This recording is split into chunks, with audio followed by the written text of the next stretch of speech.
A millionaire saw an orphan girl holding his photo in an orphanage.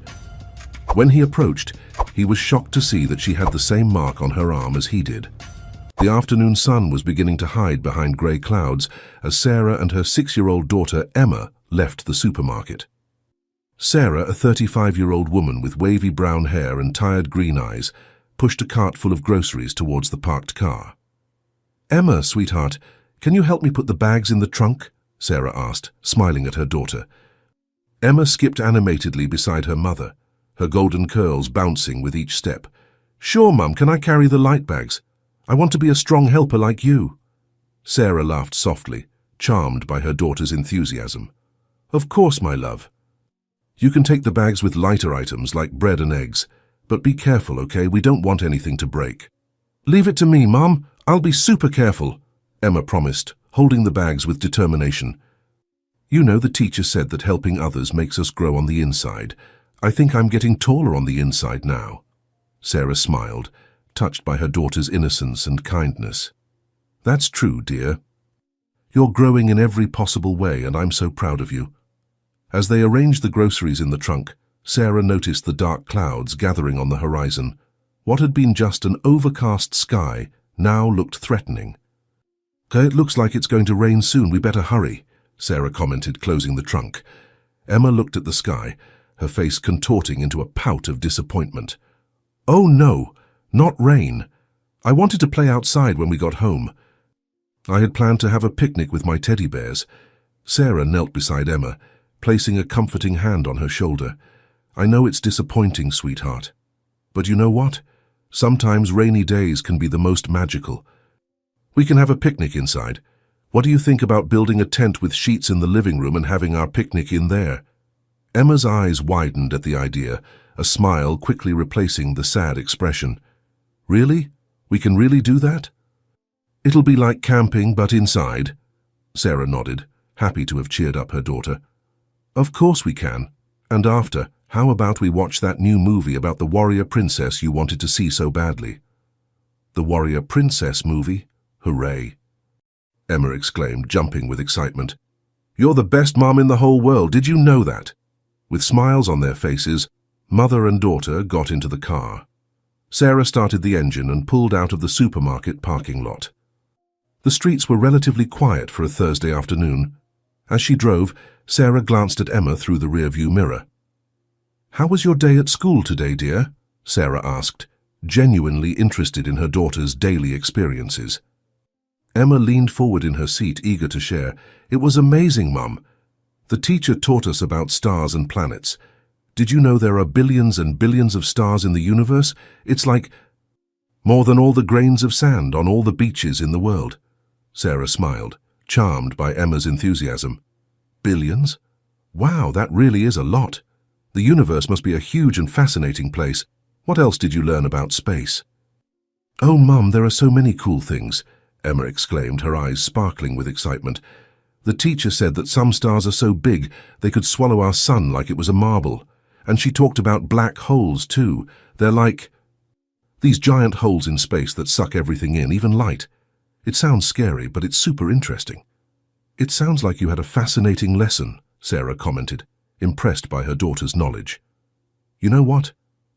If the rain clears up later, maybe we can look at the stars tonight. What do you think?" Emma clapped her hands with delight. "Yes, please. Can we use the telescope you gave me for my birthday? I've never had a chance to use it for real." "Of course we can, my love," Sarah responded, happy to see her daughter's enthusiasm. "Let's hope the weather clears up. And even if it doesn't, we can plan a stargazing night for another day." As they talked, the first raindrops began to hit the windshield. Sarah turned on the wipers, frowning slightly, as she noticed the rain was quickly becoming heavier. "It looks like the rain came sooner than we expected," Sarah commented, slowing the car down. Emma pressed her nose against the window, watching the drops trail down the glass. Her eyes lit up with a sudden idea. "Mum, look! The drops look like they're racing each other. See, that big one is beating the little ones." While Emma was distracted by her improvised raindrop racing game, Sarah focused on the road. The rain was getting heavier by the minute, and visibility was decreasing with each passing moment. She gripped the steering wheel tighter, feeling a twinge of worry. Suddenly, a flash of lightning illuminated the sky, followed almost immediately by a deafening clap of thunder. Emma let out a frightened squeal, completely forgetting about her raindrop game. "Mommy, I'm scared of thunder." "Why does it have to be so loud?" Emma whimpered, clutching her stuffed teddy bear that she always carried with her. Sarah tried to keep her voice calm and soothing, despite her own concern about the storm. "It's okay, sweetheart. The thunder can't hurt us. You know what? Let's think of it in a different way. Imagine they're friendly giants in the sky. They're just making noise to get our attention." For a few minutes, the car was filled with laughter and made up stories about the giants in the sky, despite the storm raging outside. Sarah allowed herself to relax a little, enchanted by her daughter's imagination. However, the rain continued to fall relentlessly, turning the road into a river. Sarah turned her full attention to driving, gripping the steering wheel so tightly that her knuckles turned white. The visibility was almost non-existent, and she had to lean forward, straining to see through the windshield. "Mommy, why is it so dark outside? I'm scared. The thunders are making so much noise. Are you sure they can't hurt us?" Emma asked, her voice trembling with fear again. Sarah took a deep breath, trying to remain calm for her daughter's sake. "Yes, dear. It will be all right. It's just the rain that makes the sky darker. But don't worry. It will pass soon. And you know what? When the rain stops, maybe we can see a beautiful rainbow." As Emma mused about the colors of the rainbow, Sarah continued to battle the storm. The road was becoming increasingly difficult to navigate, with puddles forming and further hindering her driving. She slowed down even more, trying to maintain control of the vehicle. Suddenly, an animal, perhaps a deer or a large dog, crossed the road, appearing out of nowhere in front of the car. Caught off guard, Sarah jerked the steering wheel sharply to avoid hitting the animal. "Emma, hold on!" Sarah shouted, the terror evident in her voice as she struggled to regain control of the vehicle. "Mom, what's happening?" Emma shouted back, her small body being jostled in the back seat. The world seemed to spin in slow motion. The car spun on the wet road, sliding off the asphalt. Sarah desperately tried to correct the trajectory, but it was too late. With a deafening crash, the vehicle rolled over several times before finally coming to a stop upside down on the muddy shoulder of the road. The silence that followed was broken only by the sound of rain hitting the twisted metal of the car and Sarah's faint groans. Hanging upside down, trapped by her seatbelt, she struggled to get her bearings. "Emma! Emma, are you okay?" "Please answer Mummy," Sarah called, her voice barely above a hoarse whisper. Emma's silence was terrifying, making Sarah's panic rise with every second that passed without a response. Sarah tried to turn her head to look at the back seat, but the pain that shot through her body made her gasp. "Emma, please, talk to me. Mommy needs to know if you're okay," Sarah pleaded, tears starting to form in her eyes. Finally, a small moan came from the back seat. "Mum, I'm scared, I think. I'm hurt," Emma's faint voice answered. The relief Sarah felt at hearing her daughter's voice was fleeting, quickly replaced by concern. "I know, my love, you're going to be okay. You have to be okay. It was just an accident. Are you badly hurt? Can you move?" "I don't know, Mum," Emma replied, her voice trembling. "My arm hurts a little, and there's something wet on my face. I'm scared." Sarah felt her heart clench at Emma's words. She desperately wanted to reach her daughter, comfort her, but she was trapped in her seat. "It's okay to be scared, dear. Mommy is a little scared too. But we're going to be okay, I promise. Help must be on its way." With effort, Sarah managed to reach her purse, which was lying on the roof of the car, now beneath her. Her fingers found a photograph she always carried with her. It was now or never. "Emma, my love, I need you to be very brave now. There's something important I need to tell you," Sarah said, her voice growing weaker. "What is it, Mum?" Emma asked, the fear evident in her voice. "Why does your voice sound strange? Are you okay?" Sarah took a deep breath, gathering her last strength. She knew she didn't have much time left. "Emma, do you remember the picture I always carry with me? The one you've asked me about many times?" Sarah asked, piquing her daughter's curiosity. Yes, Mom, the picture of the man I don't know, Emma replied, confused by the change of subject. That man, Emma. He's your... Sarah began, but her voice failed her. The world around her began to darken, and she fought to remain conscious. Mom, Mom, Emma cried, realizing something was very wrong. Please don't fall asleep now. I'm scared. At that moment, the sound of sirens began to approach. Paramedics arrived at the scene, running towards the overturned car. We have survivors here, one of the paramedics shouted, looking inside the vehicle.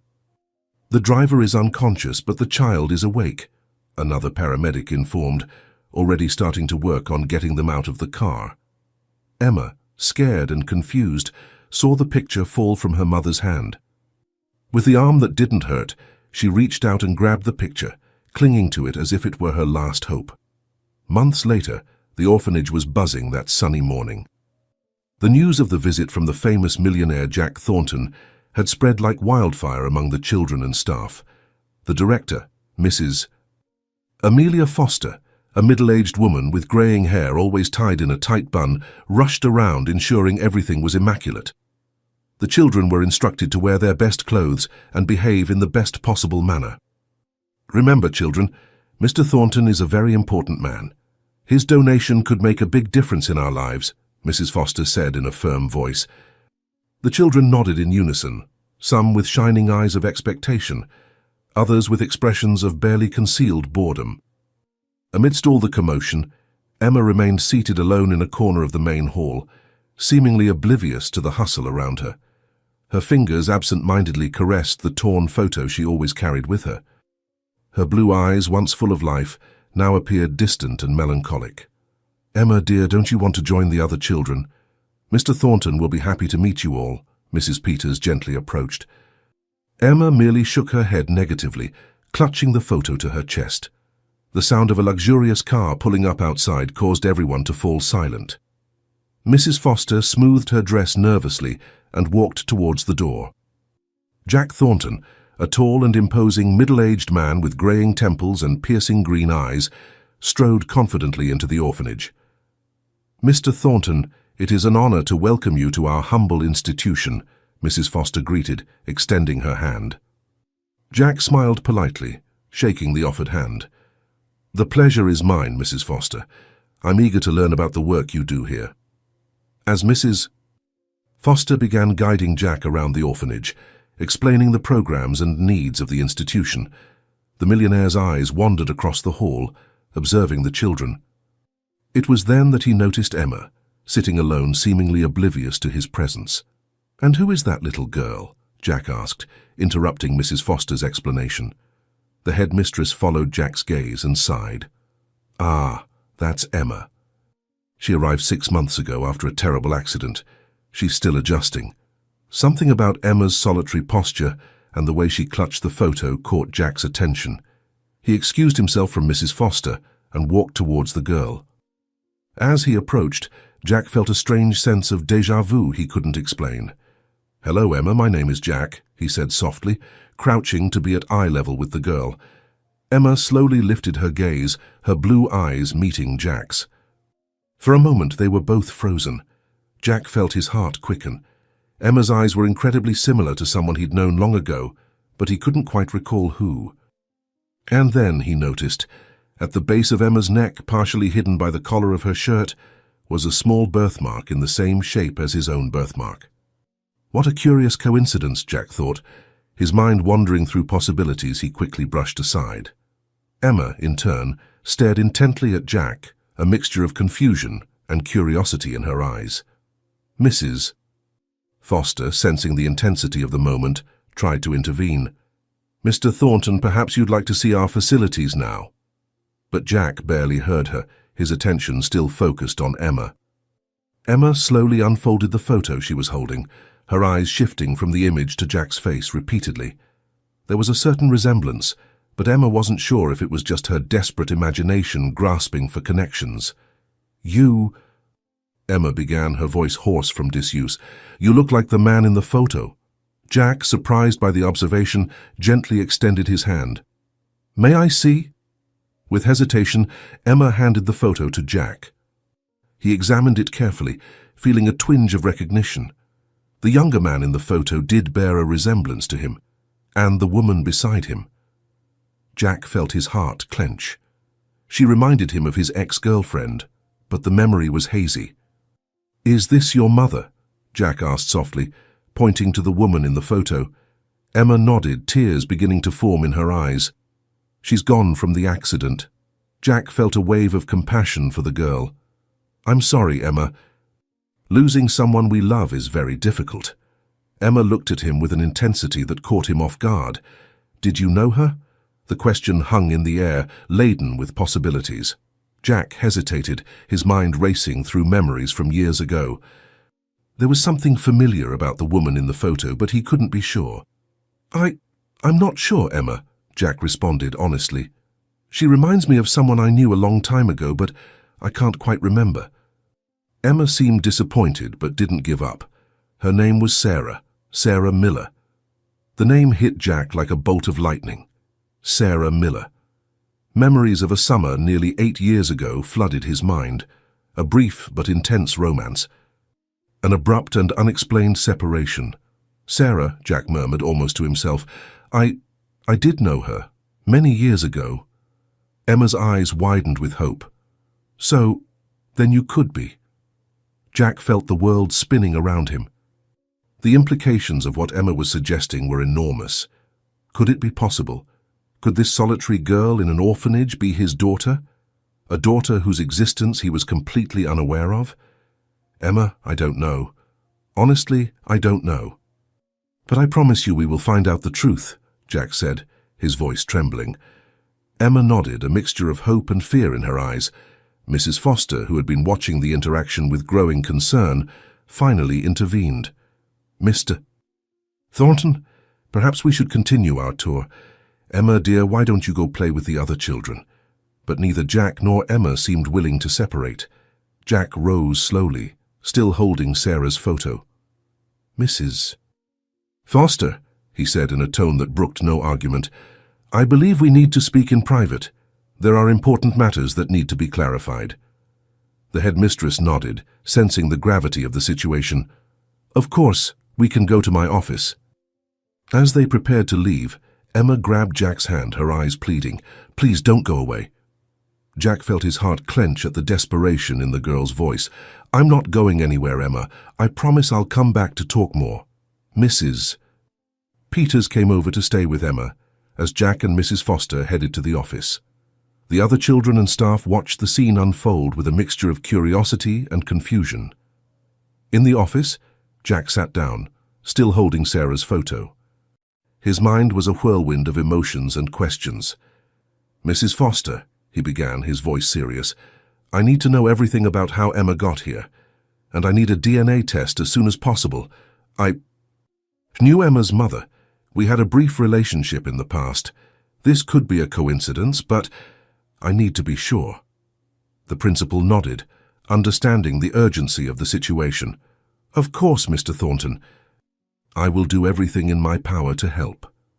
Meanwhile, in the main hall, Emma remained seated, her eyes fixed on the door where Jack had disappeared. For the first time in months, a small glimmer of hope shone in her heart. "Have I finally found my father? Will I no longer be alone in the world?" and she thought, clutching her hands in her lap. The answer to that question would change her life forever, but for now all Emma could do was wait and hope. Jack, sitting in Mrs. Foster's office, felt the weight of responsibility fall on his shoulders. If Emma was truly his daughter, how could he make up for the lost years? And if she wasn't, how would he deal with the disappointment that would surely come? Regardless of the outcome, Jack thought to himself, I can't abandon her now. With this resolution in mind, he prepared to face the legal and emotional complexities that would follow. Mrs. Foster returned with a folder containing Emma's records. "Mr. Thornton, here is everything we have about Emma's history, including the details of the accident that brought her to us." Jack took the folder with trembling hands, knowing that the information contained within could change his life forever. As he began to read, a mixture of emotions, guilt, sadness, hope, passed across his face. "Sarah," he murmured, looking at the photo once more.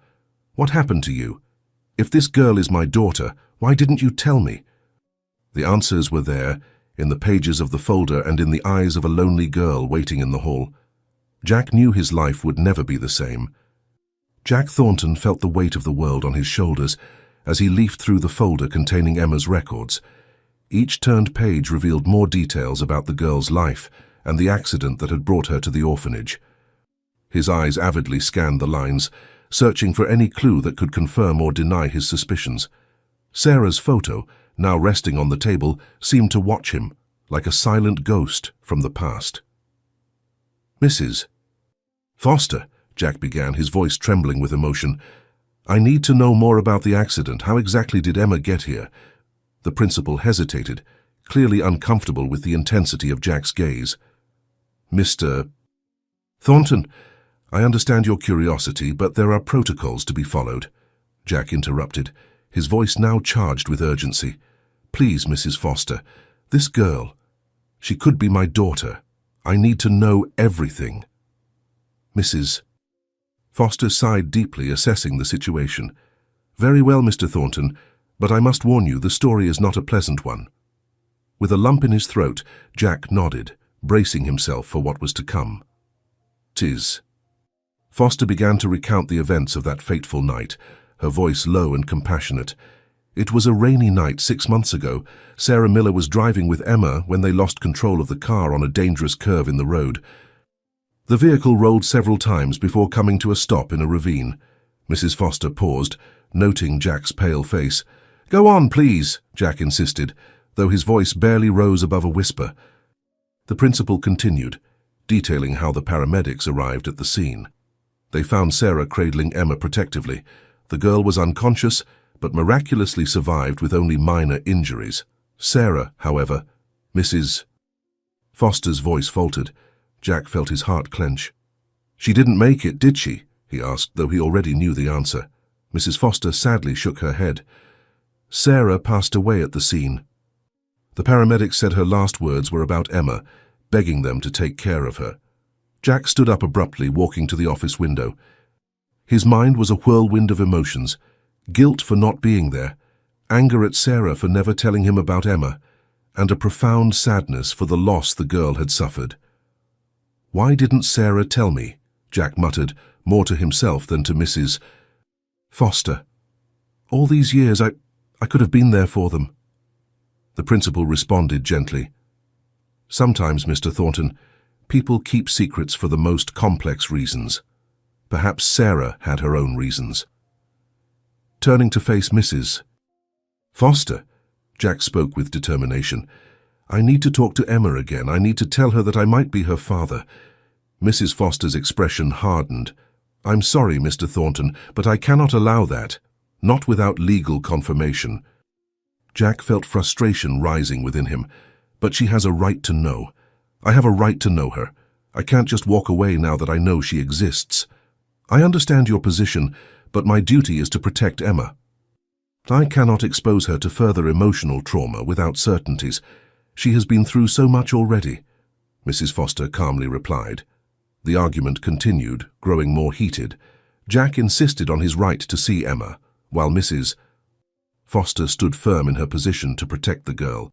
Voices escalated, echoing through the orphanage halls. "Mr. Thornton, please understand. We have legal procedures to follow," Mrs. Foster argued, her patience clearly wearing thin. "We cannot simply hand over a child to someone claiming to be her father without concrete proof," Jack retorted, frustrated. "And while we follow those procedures, Emma remains alone, unaware that she might have a father.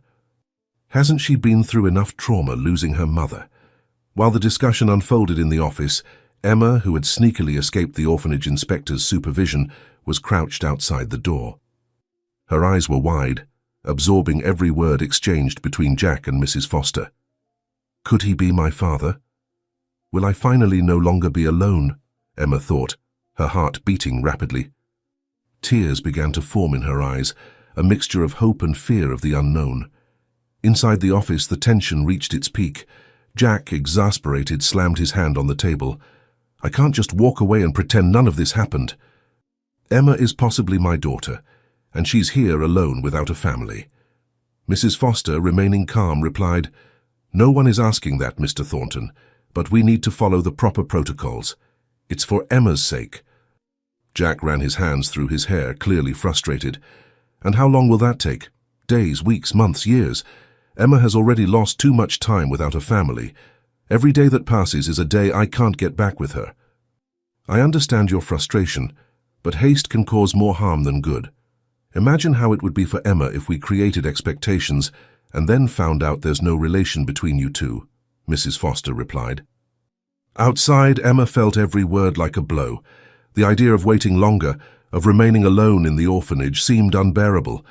Her young mind began to formulate a desperate plan. "If they won't let me stay with him, then I'll find him myself," Emma decided, her heart filled with determination. "I can't miss the chance to have a family again." Carefully, she stepped away from the door, her escape plan already forming in her mind. Back in the office, Jack finally seemed to calm down, although frustration was still evident in his posture. "What do I need to do to speed up this process?" "Money is no problem. I can hire the best lawyers, do DNA tests, whatever is necessary." Mrs. Foster sighed. "Mr. Thornton, it's not a matter of money. They're legal procedures that protect both Emma and you. There are custody issues, background checks, psychological evaluations." Jack nodded slowly, understanding the principal's position even if he didn't fully agree. "And how long can those procedures take?" "Usually a few weeks. But I'll do my best to expedite the process," Mrs. Foster promised. "I understand that each day seems like an eternity in this situation." Reluctantly, Jack agreed. He headed for the office door, casting one last glance at Sarah's photo on the desk. "I promise I'll find out the truth, Sarah, for Emma and for you. I won't give up until I'm sure," he thought. Mrs. Foster accompanied him to the exit, assuring him that she would keep him informed of any developments. "We'll do our best to get it all cleared up as quickly as possible, Mr. Thornton. Please be patient." Jack got into his car, his heart heavy with frustration and hope. He started the engine, looking one last time at the orphanage. "I won't give up, Emma," Jack murmured. "Somehow, I'll make this work. I'll give you the home you deserve." With those words, he drove off, his car disappearing around the corner. Meanwhile, Emma, who had overheard the entire conversation hidden, snuck back to her room. Her heart pounded as she processed everything she had heard. The idea of having a father, of no longer being alone, was both exciting and frightening. "I can't wait," Emma decided, determination shining in her young eyes. "I need to find him myself." Minutes later, with that resolution, Emma hurriedly began gathering a few things into a small backpack. The photo of her mother with Jack was carefully tucked into the pocket of her coat. "Mum, I'm sorry, but I need to find the truth. I know you wanted to tell me about him that night.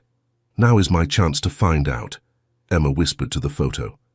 With a last look at the room that had been her home for the past few months, Emma headed for the window. Using the nearby tree, she skillfully climbed down and, with a racing heart, hopped over the low wall of the orphanage. "I'm going to find you, Jack. If you really are my father, I'm going to find out," Emma promised herself, glancing back one last time before running down the street. Night had fallen, the elongated shadows offering cover for her improvised escape. Emma emerged from the shadows of the orphanage, her eyes fixed in the direction Jack's car had gone earlier. With courage that belied her age, she began to walk, following the path she believed would lead to her possible father and a new beginning. "I'm coming, Jack. Please wait for me. Please be my real father," Emma thought, clutching the photo in her pocket like a talisman. The city streets, once familiar and safe seen from the orphanage windows, now seemed vast and scary to Emma. Every shadow seemed to hide a danger, every distant sound made her jump, but the determination in her heart overcame the fear. "Mom always said I was brave. I need to be brave now." "For her and for me," Emma murmured to herself, gripping the strap of her small backpack. With hesitant but determined steps, Emma continued her nighttime journey, unsure of exactly where she was going, but certain she was headed toward her destiny. The early hours of the morning fell over the city like a dark cloak, enveloping the streets in unsettling shadows. Emma, with her small, determined steps, advanced along the deserted sidewalks, her watchful eyes searching for any sign of Jack's car. Every car on the street she passed made her heart race, hoping to find the right path. I have to find my dad. Jack has to be somewhere around here. He has to be, Emma muttered to herself, her voice trembling slightly. The sound of her own footsteps echoing on the empty streets made her shudder.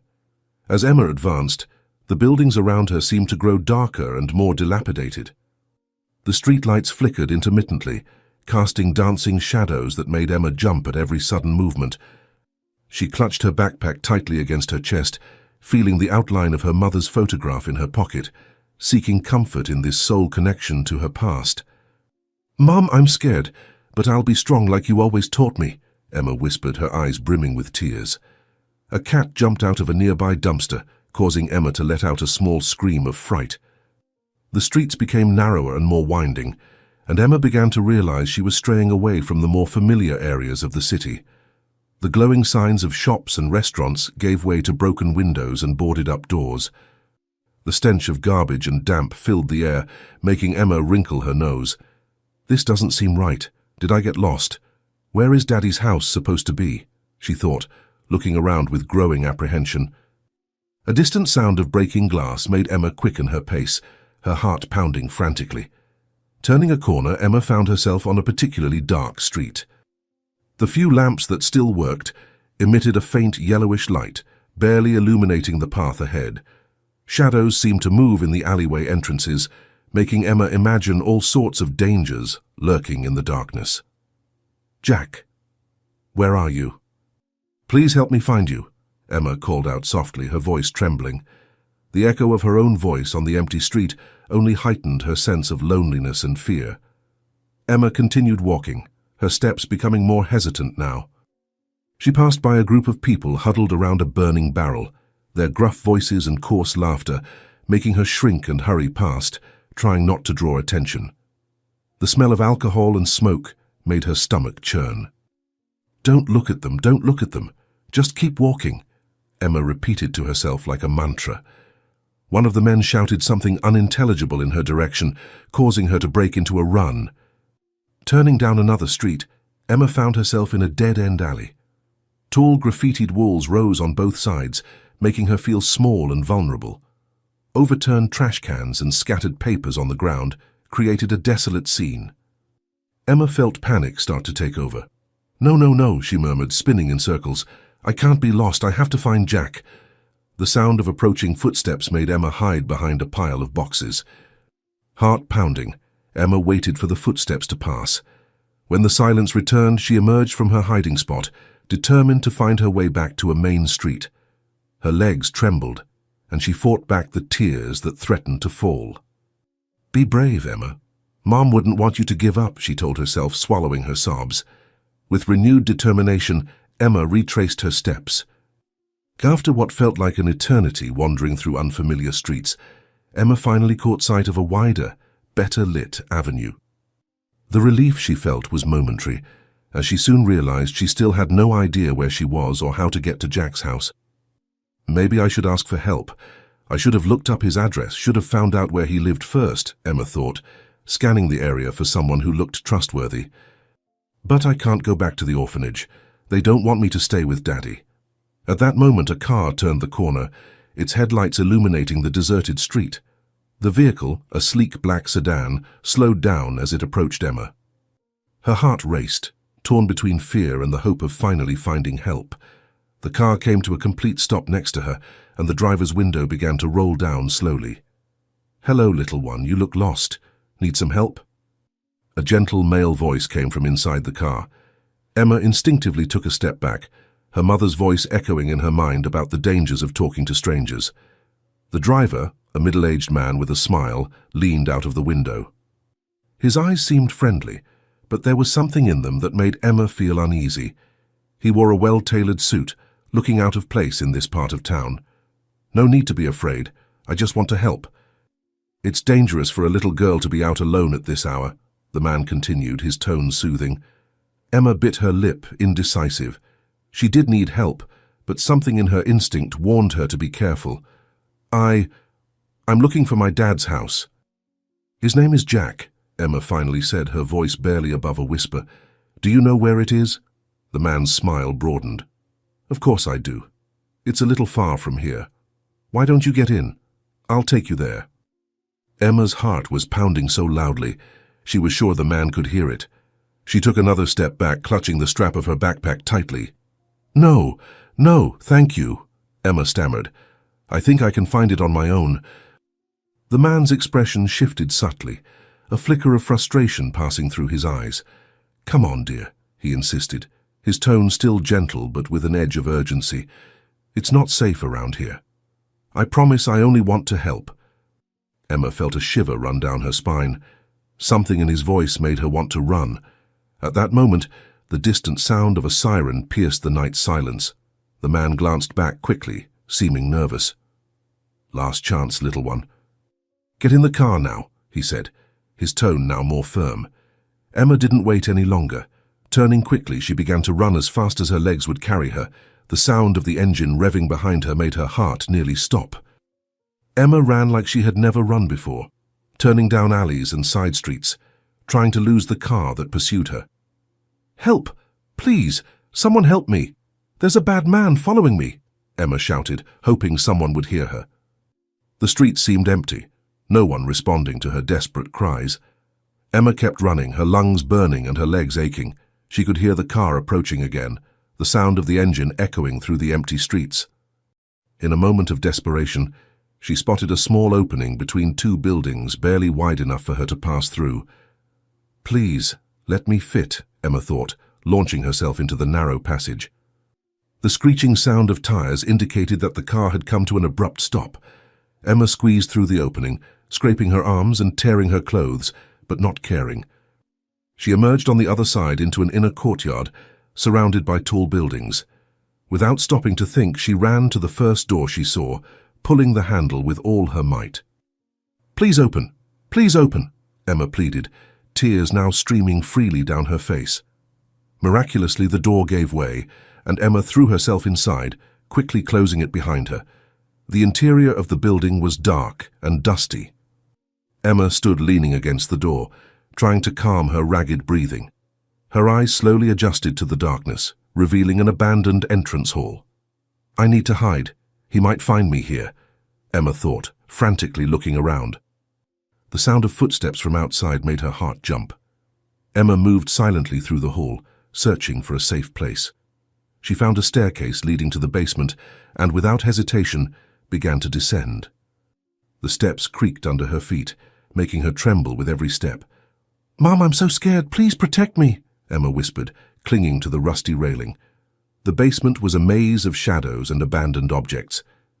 Emma hid behind an old bookshelf, curling up as small as she could. She could hear her own heartbeat pounding in her ears, so loud she feared it might give away her location. Suddenly, a noise from upstairs made her freeze. Someone had entered the building. "I know you're in here, little one. No need to be afraid. I just want to help you." The man's voice echoed, making Emma shudder. Emma covered her mouth with her hands, trying to stifle her sobs. The footsteps approached the basement stairs. Emma squeezed her eyes shut, praying the man wouldn't find her. Each step on the stairs sounded like thunder in her ears. "Come on, come out of hiding. Don't make this harder than it needs to be," the man called, his voice now closer. Emma felt tears streaming down her face, her body shaking uncontrollably. The sound of something falling upstairs made the man pause. Emma heard him mutter something, and then his footsteps retreated, climbing back up the stairs. She didn't dare move, fearing it was a trick. Minutes that felt like hours ticked by. Emma remained motionless, every noise making her jump. Finally, when the silence became unbearable, she dared to emerge from her hiding place. "I have to get out of here. I can't stay here forever," Emma thought, looking around for an exit. Her eyes found a small window high up on the basement wall. Carefully, Emma stacked some boxes, creating an improvised ladder. She climbed slowly, testing each box before putting her weight on it. Reaching the window, she pushed it open after some effort. The fresh night air had never been more welcome. Emma squeezed through the opening, tumbling onto the grass on the other side. She quickly got up, looking around to get her bearings. "I need to find Jack's house," Emma reminded herself, renewed determination in her voice. "Jack is waiting for me. He has to be." With one last look at the abandoned building, Emma began running again, this time toward the city lights, hoping to find her way to Jack and a new home. Emma ran with all the strength her legs could muster, the sound of her footsteps echoing through the dark night as she left the suspicious driver behind. Her heart pounded in her chest, and her heavy breathing was muffled by the hum of the distant city. The cold of the early morning began to bite, cutting into her skin, but it didn't matter. "I need to find Jack. He has to be there, he has to be my dad," she thought repeatedly, trying to convince herself that her journey wasn't in vain. The city began to awaken in the distance, the streetlights illuminating the roads as the sky slowly traded its darkness for the faint light of dawn. Emma headed towards the lights, guided by hope and the need to reach her destination, before panic consumed her completely. "Just a little further, Emma, you can do it." "You're so close," she repeated to herself, wiping away the tears that threatened to stream down her face. When she finally caught sight of a park, Emma felt a wave of relief. The towering trees offered a protective shade, and the benches seemed like an oasis of rest amidst her desperate flight. Without a second thought, she ran towards the first playground structure she saw, a large wooden climbing frame, and hid in the highest part. "I need to rest. I can't go on like this." "Just for a few minutes," she thought, as her heavy eyes began to close against her will. Exhaustion finally overtook her, and Emma fell asleep there, clinging to the tattered photo of her mother and Jack. Her thoughts were jumbled, but one thing was clear. She couldn't go back to the orphanage anymore. "Jack, you're my only hope," she murmured in her restless sleep, as the world around her kept spinning, oblivious to the suffering of such a small and determined girl. The dawn brought a cold wind that caressed Emma's face, making her shudder in her light sleep. She curled up in the toy, the city sounds slowly waking her up. Her eyes opened with difficulty, and the hunger she had ignored during the escape now completely overwhelmed her. "I need to eat something. I can't go on like this," she thought, her stomach rumbling loudly. Suddenly the sound of footsteps pulled her out of her thoughts. A man was walking through the park, seeming lost in his own thoughts. He was tall, with a thick beard and a tired look. When his eyes met Emma's, something in his face changed. He approached slowly, without making any sudden movements, as if he had found something he hadn't expected. "Hey, girl, what are you doing here alone?" His voice was low, almost careful, but something in it seemed dangerous. Emma clutched the photo to her chest, feeling the fear come back strongly. She didn't know if she could trust that man, but there was nowhere to run. I was lost. I need to find someone," she said hesitantly, without revealing too much. Her eyes went from the man's shoes to the brightening sky, while her whole body screamed for her to get out of there. The man looked at Emma's hands, noticing the photo she was holding so carefully. Without warning, he came closer, trying to see better. "Who's that in the photo?" he asked with unexpected interest, his voice becoming firmer. The gleam in his eyes intensified when he finally managed to distinguish the face in the image. "This is, Jack. I'm looking for him. He's my father," Emma replied, her voice faltering as the man studied the photo more closely. The smile that appeared on his face was small, but unsettling. He knew something, and that made Emma even more uncomfortable. "Do you know him?" Emma asked, her hope mixed with a growing sense of danger. The man didn't answer immediately, his eyes still fixed on the photo. He seemed to be formulating something in his mind, an idea only he understood. "Yes, I think I know who he is, and I have an idea where he might be. That's Jack Thornton, a well-known millionaire in the area," he finally said, his tone darker. Emma felt a chill run down her spine, but the hope of finding Jack kept her there without running away as she had done before. "I need to go to him. Can you help me?" she asked cautiously, trying to gauge whether she could really trust that man. He took a step forward, looking around as if making sure no one else was watching them. "I can help, but not here." "Come with me, I know a safer place," he said, offering his hand. Emma hesitated, her heart beating fast, knowing that following that man could be dangerous, but with few options. "You want to find Jack, don't you?" he continued, seeing the hesitation in the girl's eyes. Emma looked around. The park was deserted and she was exhausted, hungry, and didn't know where to go. The man seemed to be her only chance at the moment. "Okay, but only if you promise to take me to Jack," she said, accepting the outstretched hand. "I promise," the man replied, but there was something in his voice that made Emma shudder. She clutched the photo to her chest and took the first step toward the stranger, trying to ignore the fear growing in her heart. They began to walk toward a denser part of the park, where the trees blocked the view of the street. Emma followed in silence, listening to the rustle of leaves and the sound of birds beginning to sing at dawn. "If Jack knows where I am, he'll come get me." "He has to come," she thought, trying to stay calm as she felt the discomfort grow with every step. Suddenly the man stopped and turned to Emma, his eyes shining in a strange way. "Why are you so sure Jack is your father?" "I read an article about him in the newspapers and he didn't have any children. How can he be your father?" he asked, leaning slightly forward. "You seem so certain, but what if he's not? And what if he doesn't want to see you?" Those words cut like a knife. Emma blinked, surprised by the man's sudden change in tone. "He has to be my father. My mother said—" "Well, I think he's my father, and Jack thinks so too because he wanted to take me from the orphanage," Emma replied, her voice trembling but firm. She didn't know why the man was saying those things, but she couldn't give up now. "I don't have anyone else," she added, almost in a whisper, her eyes beginning to fill with tears. The man watched her face for a moment, and then smiled, but it was a smile that brought no comfort to Emma. "Ah, I understand."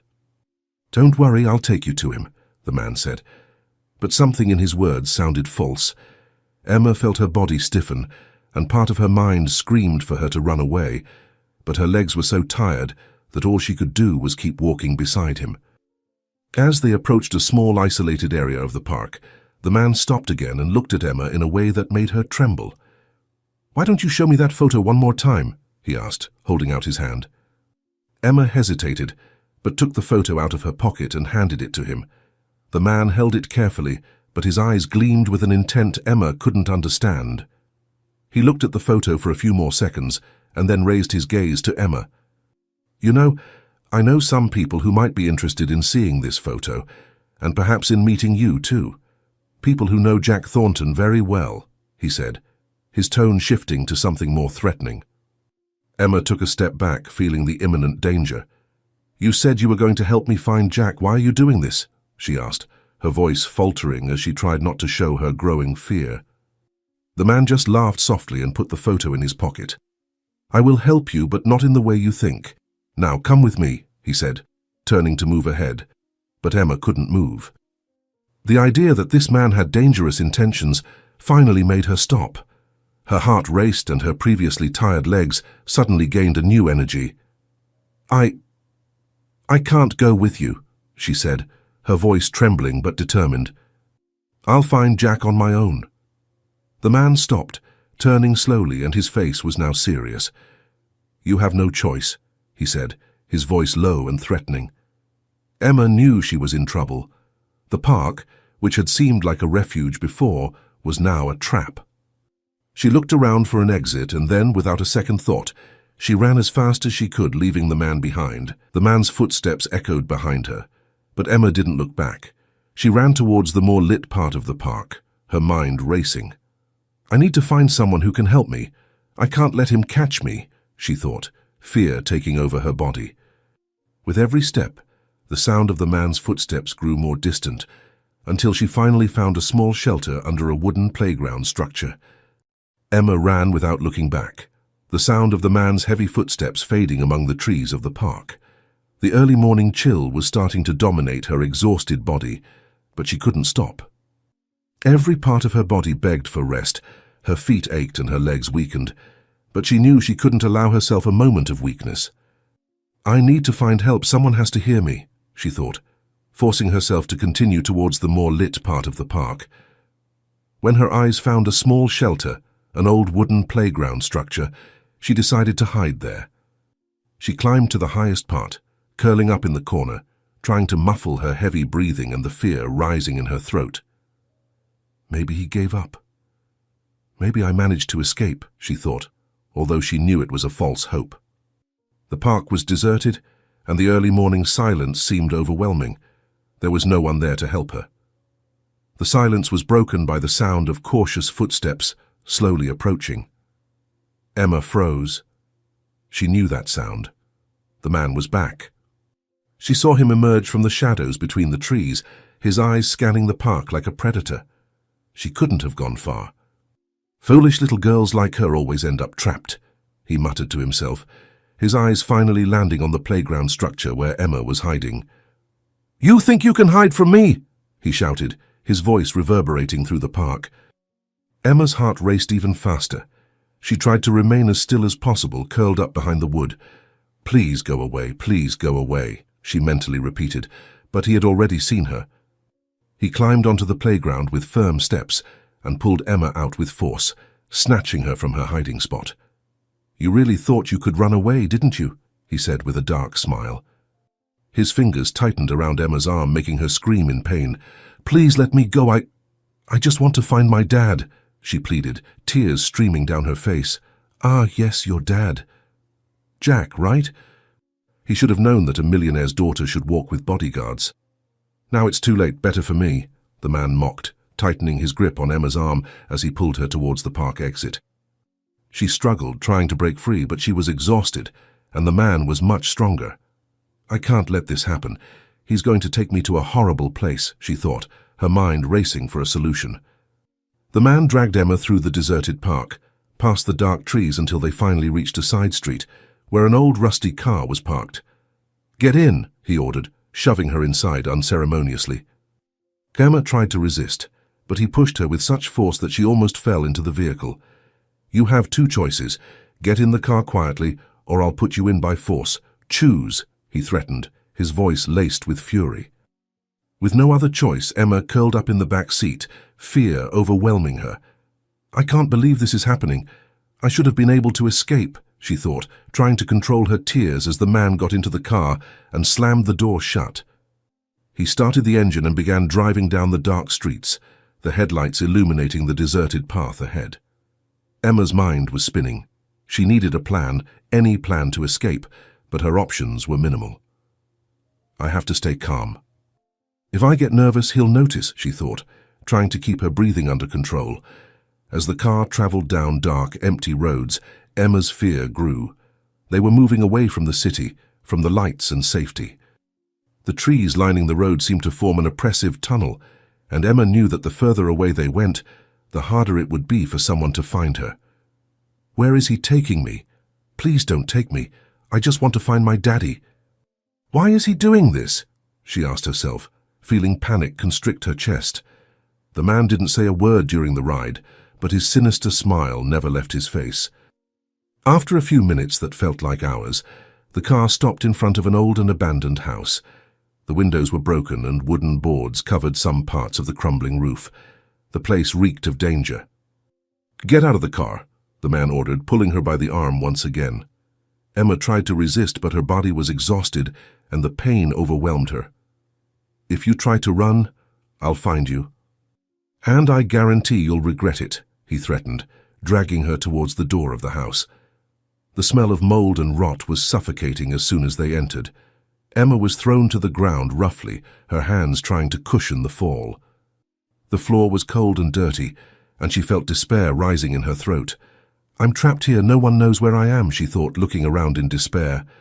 The man slammed the door shut, locking it with an old, rusted key. "Now you'll stay quiet and wait. Don't worry, I won't hurt you. Yet," he said, laughing to himself as he walked towards another part of the house. Emma got up with difficulty, her mind spinning. She knew she couldn't stay there without doing anything. She ran to the door and tried to turn the knob, but it was locked. "I need to find a way out. There must be a window or something I can use," she thought, looking around. The walls were covered in dirt, and the broken furniture made it clear that no one had been there for a long time. She ran to one of the windows, but the boards covering the opening were too thick to be removed. The sound of footsteps upstairs made Emma freeze. She knew the man would be back soon and she needed to act fast. She ran to the other end of the room where a door stood ajar. Perhaps there was a way out there. But before she could reach the door, the man appeared again with a sadistic smile on his face. "You really think you can escape? You don't learn, do you?" he asked, approaching her slowly, grabbing her arm with more force than before. He dragged her down the narrow hallway of the house, passing locked doors until they reached a dark and stuffy room. "Here, you'll stay quiet until I decide what to do with you," he said, pushing her inside brutally. Emma fell to the floor, the impact making her groan in pain. "Please let me go." "I won't tell anyone, I promise," she begged, but he only laughed and locked the door. The darkness was suffocating. Emma huddled in a corner, hugging her legs and trying to keep her mind clear. She was locked in there with no way out, and the man outside was planning something terrible. "I need to get out of here. Jack, where are you?" "Dad, you have to save me," she thought, feeling tears burning her eyes. The muffled sound of a voice coming from outside the room caught her attention.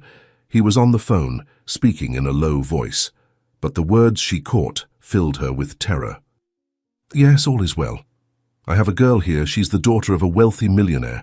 We can make good money with her," he said, followed by a laugh that sent chills down Emma's spine. The man continued the conversation, but the thick door of the room prevented her from hearing more.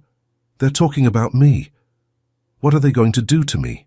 she thought, her whole body trembling with fear. She looked around, searching for anything she could use to defend herself or at least try to escape. But the room was empty, and the only way out was the locked door. As she tried to recompose herself, Emma heard the man's footsteps returning. Her heart raced. "He's going to hurt me.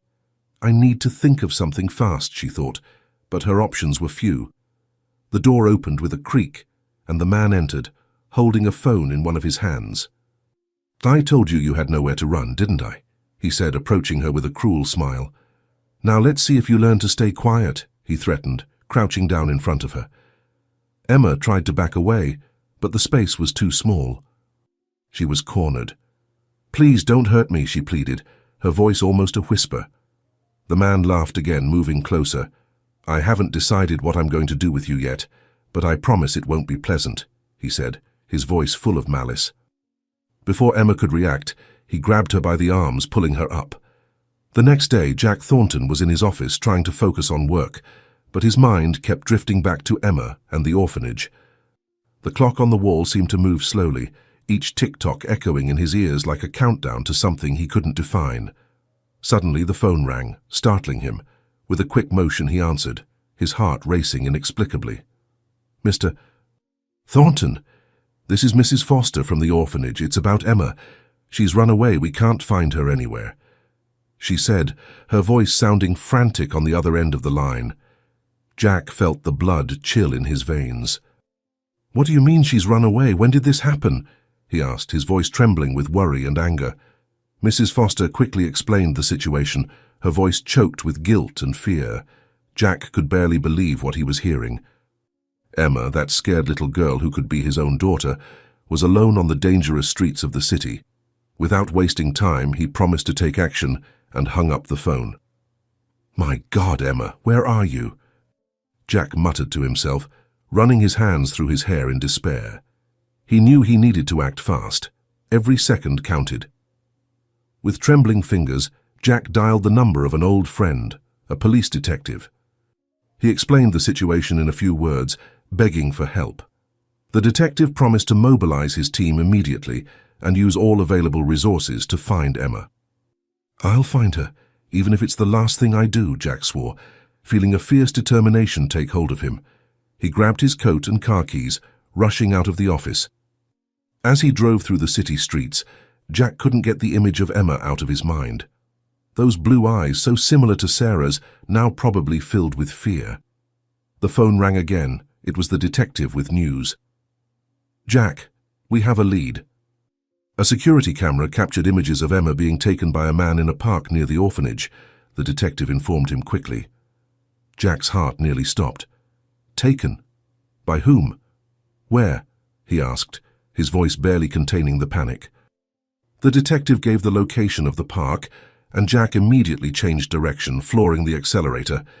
His thoughts were a whirlwind of fear and determination. Who was this man? What did he want with Emma? The possibilities were too terrifying to contemplate.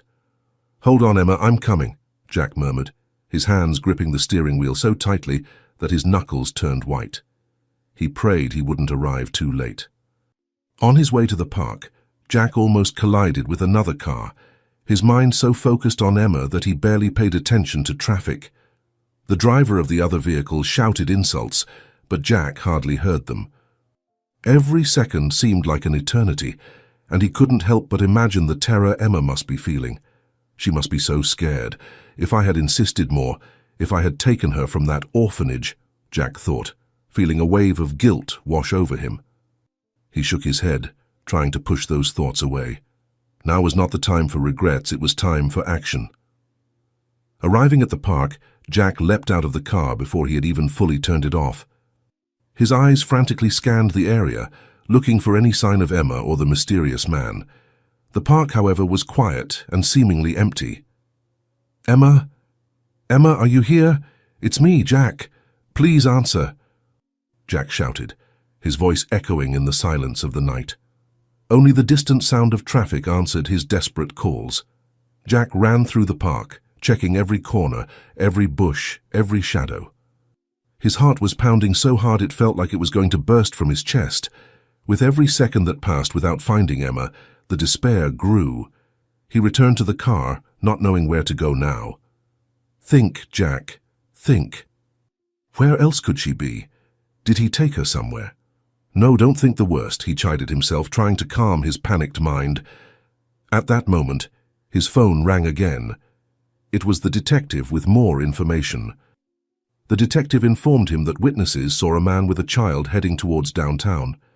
Jack started the car again, determined to scour every street if necessary. He drove through the busy avenues, his eyes alert for every movement, every face.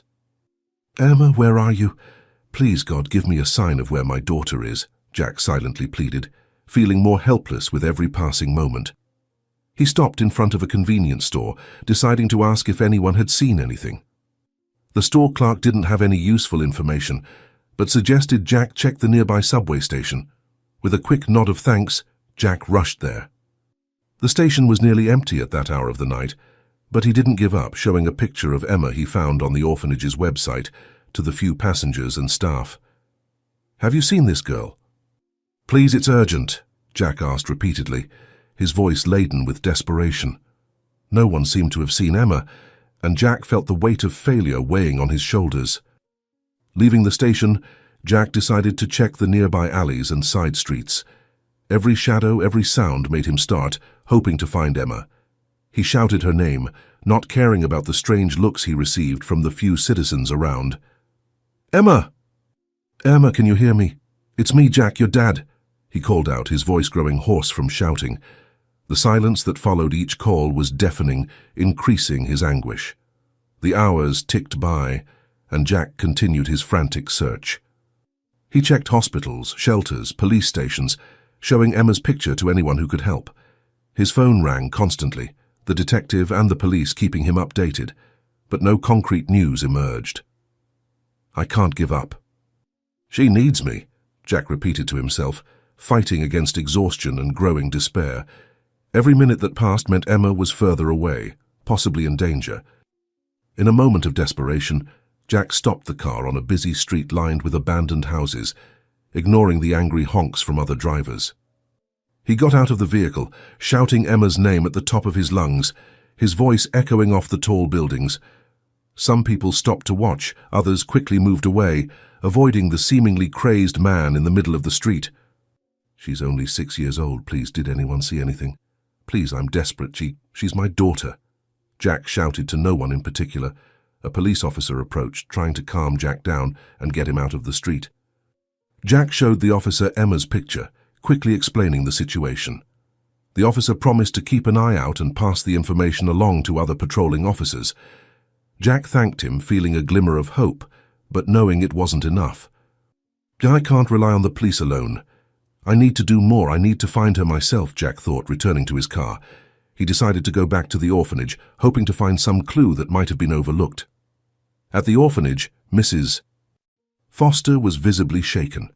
She showed Jack Emma's room, explaining that nothing seemed out of place, except for the absence of some clothes and the photo that Emma always carried with her. She planned this, but why? Where would she go? Jack muttered, looking around the small room. The guilt in Mrs. Foster's eyes was evident, but Jack didn't have time to comfort her. "Mr. Thornton, I'm so sorry. We should have been more vigilant," Mrs. Foster began, her voice trembling.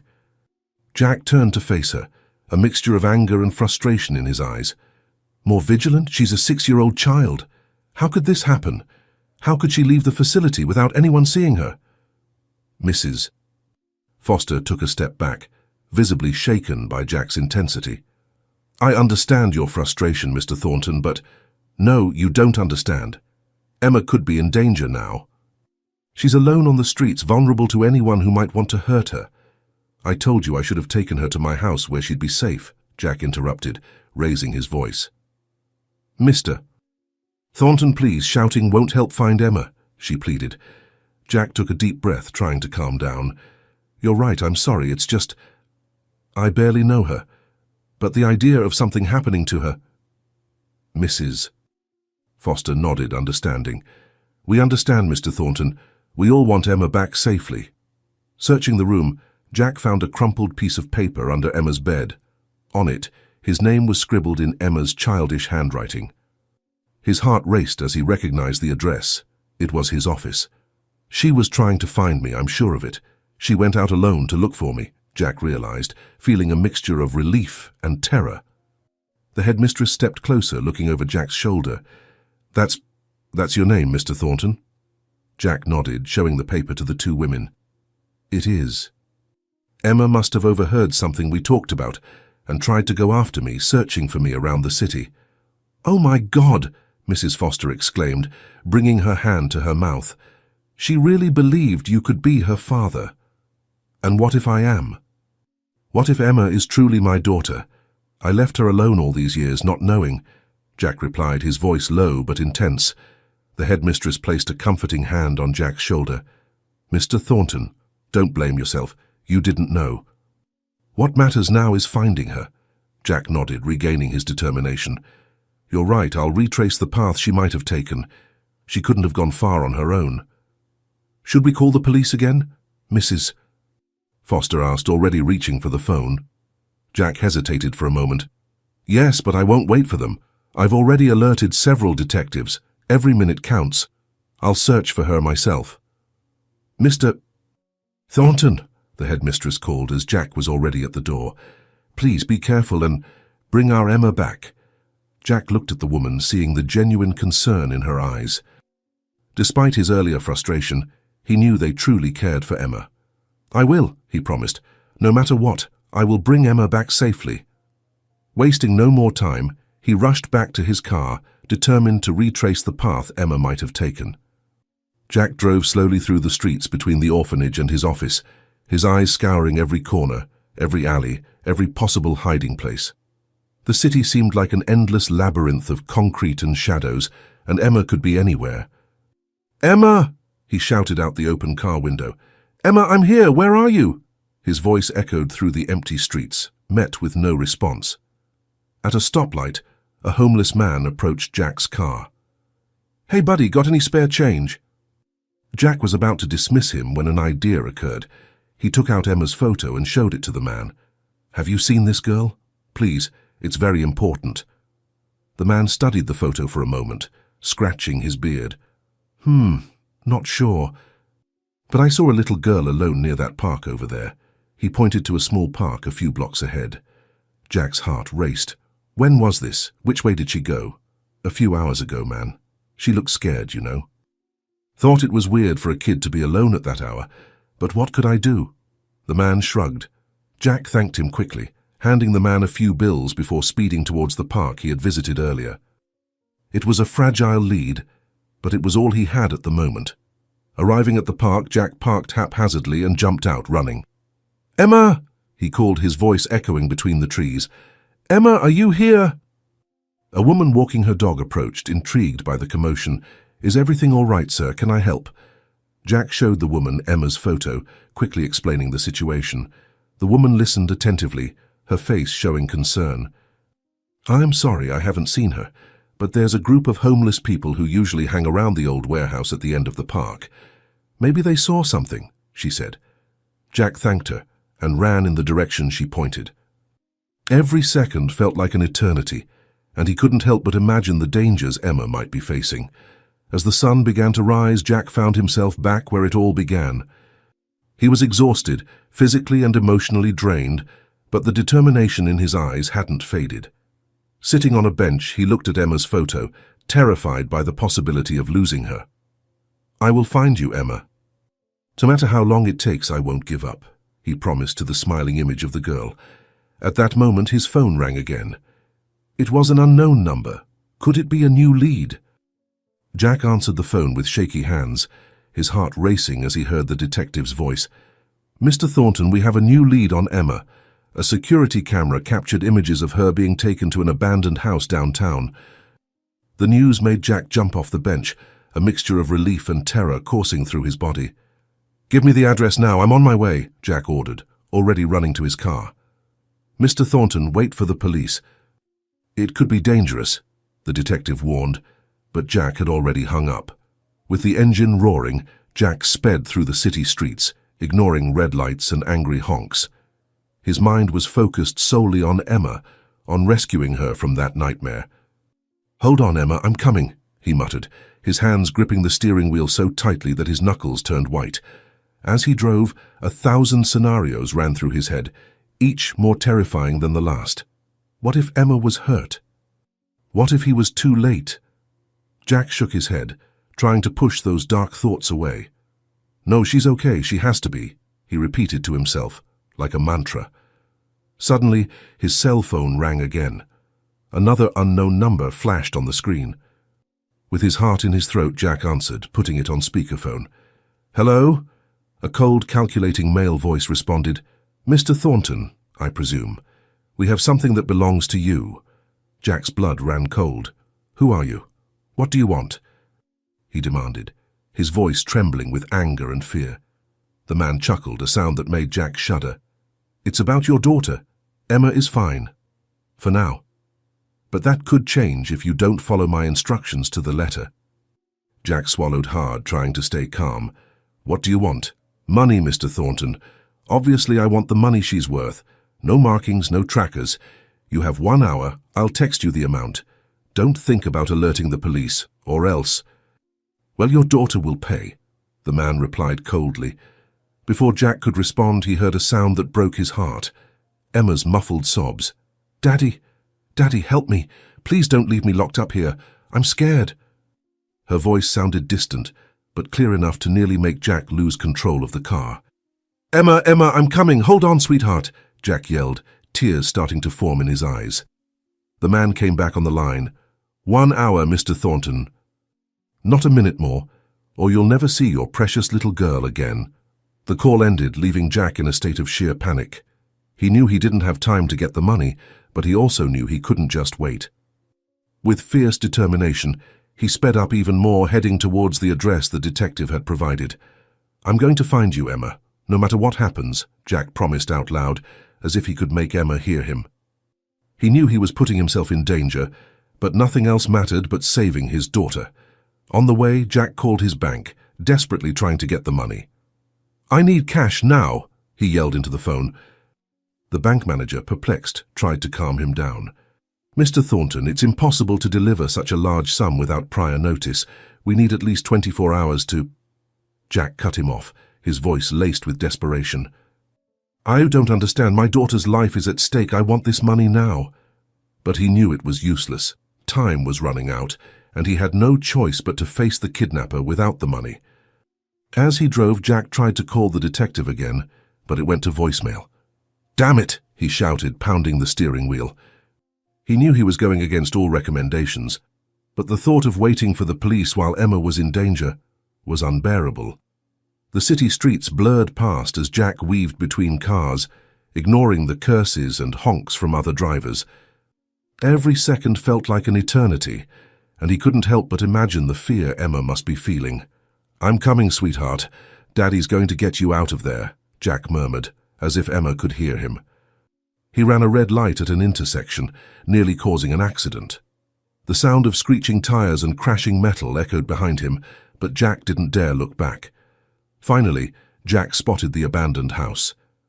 It was a dilapidated structure, with broken windows and graffiti covering the walls.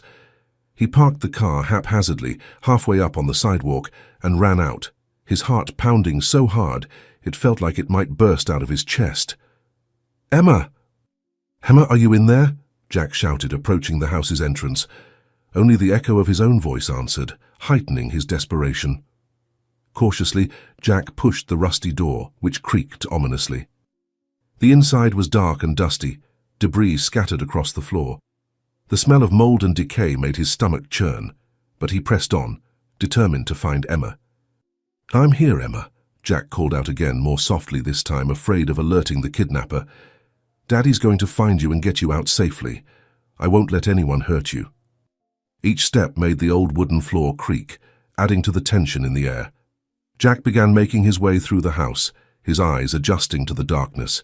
He checked every space, every room, calling out for Emma in a hushed voice.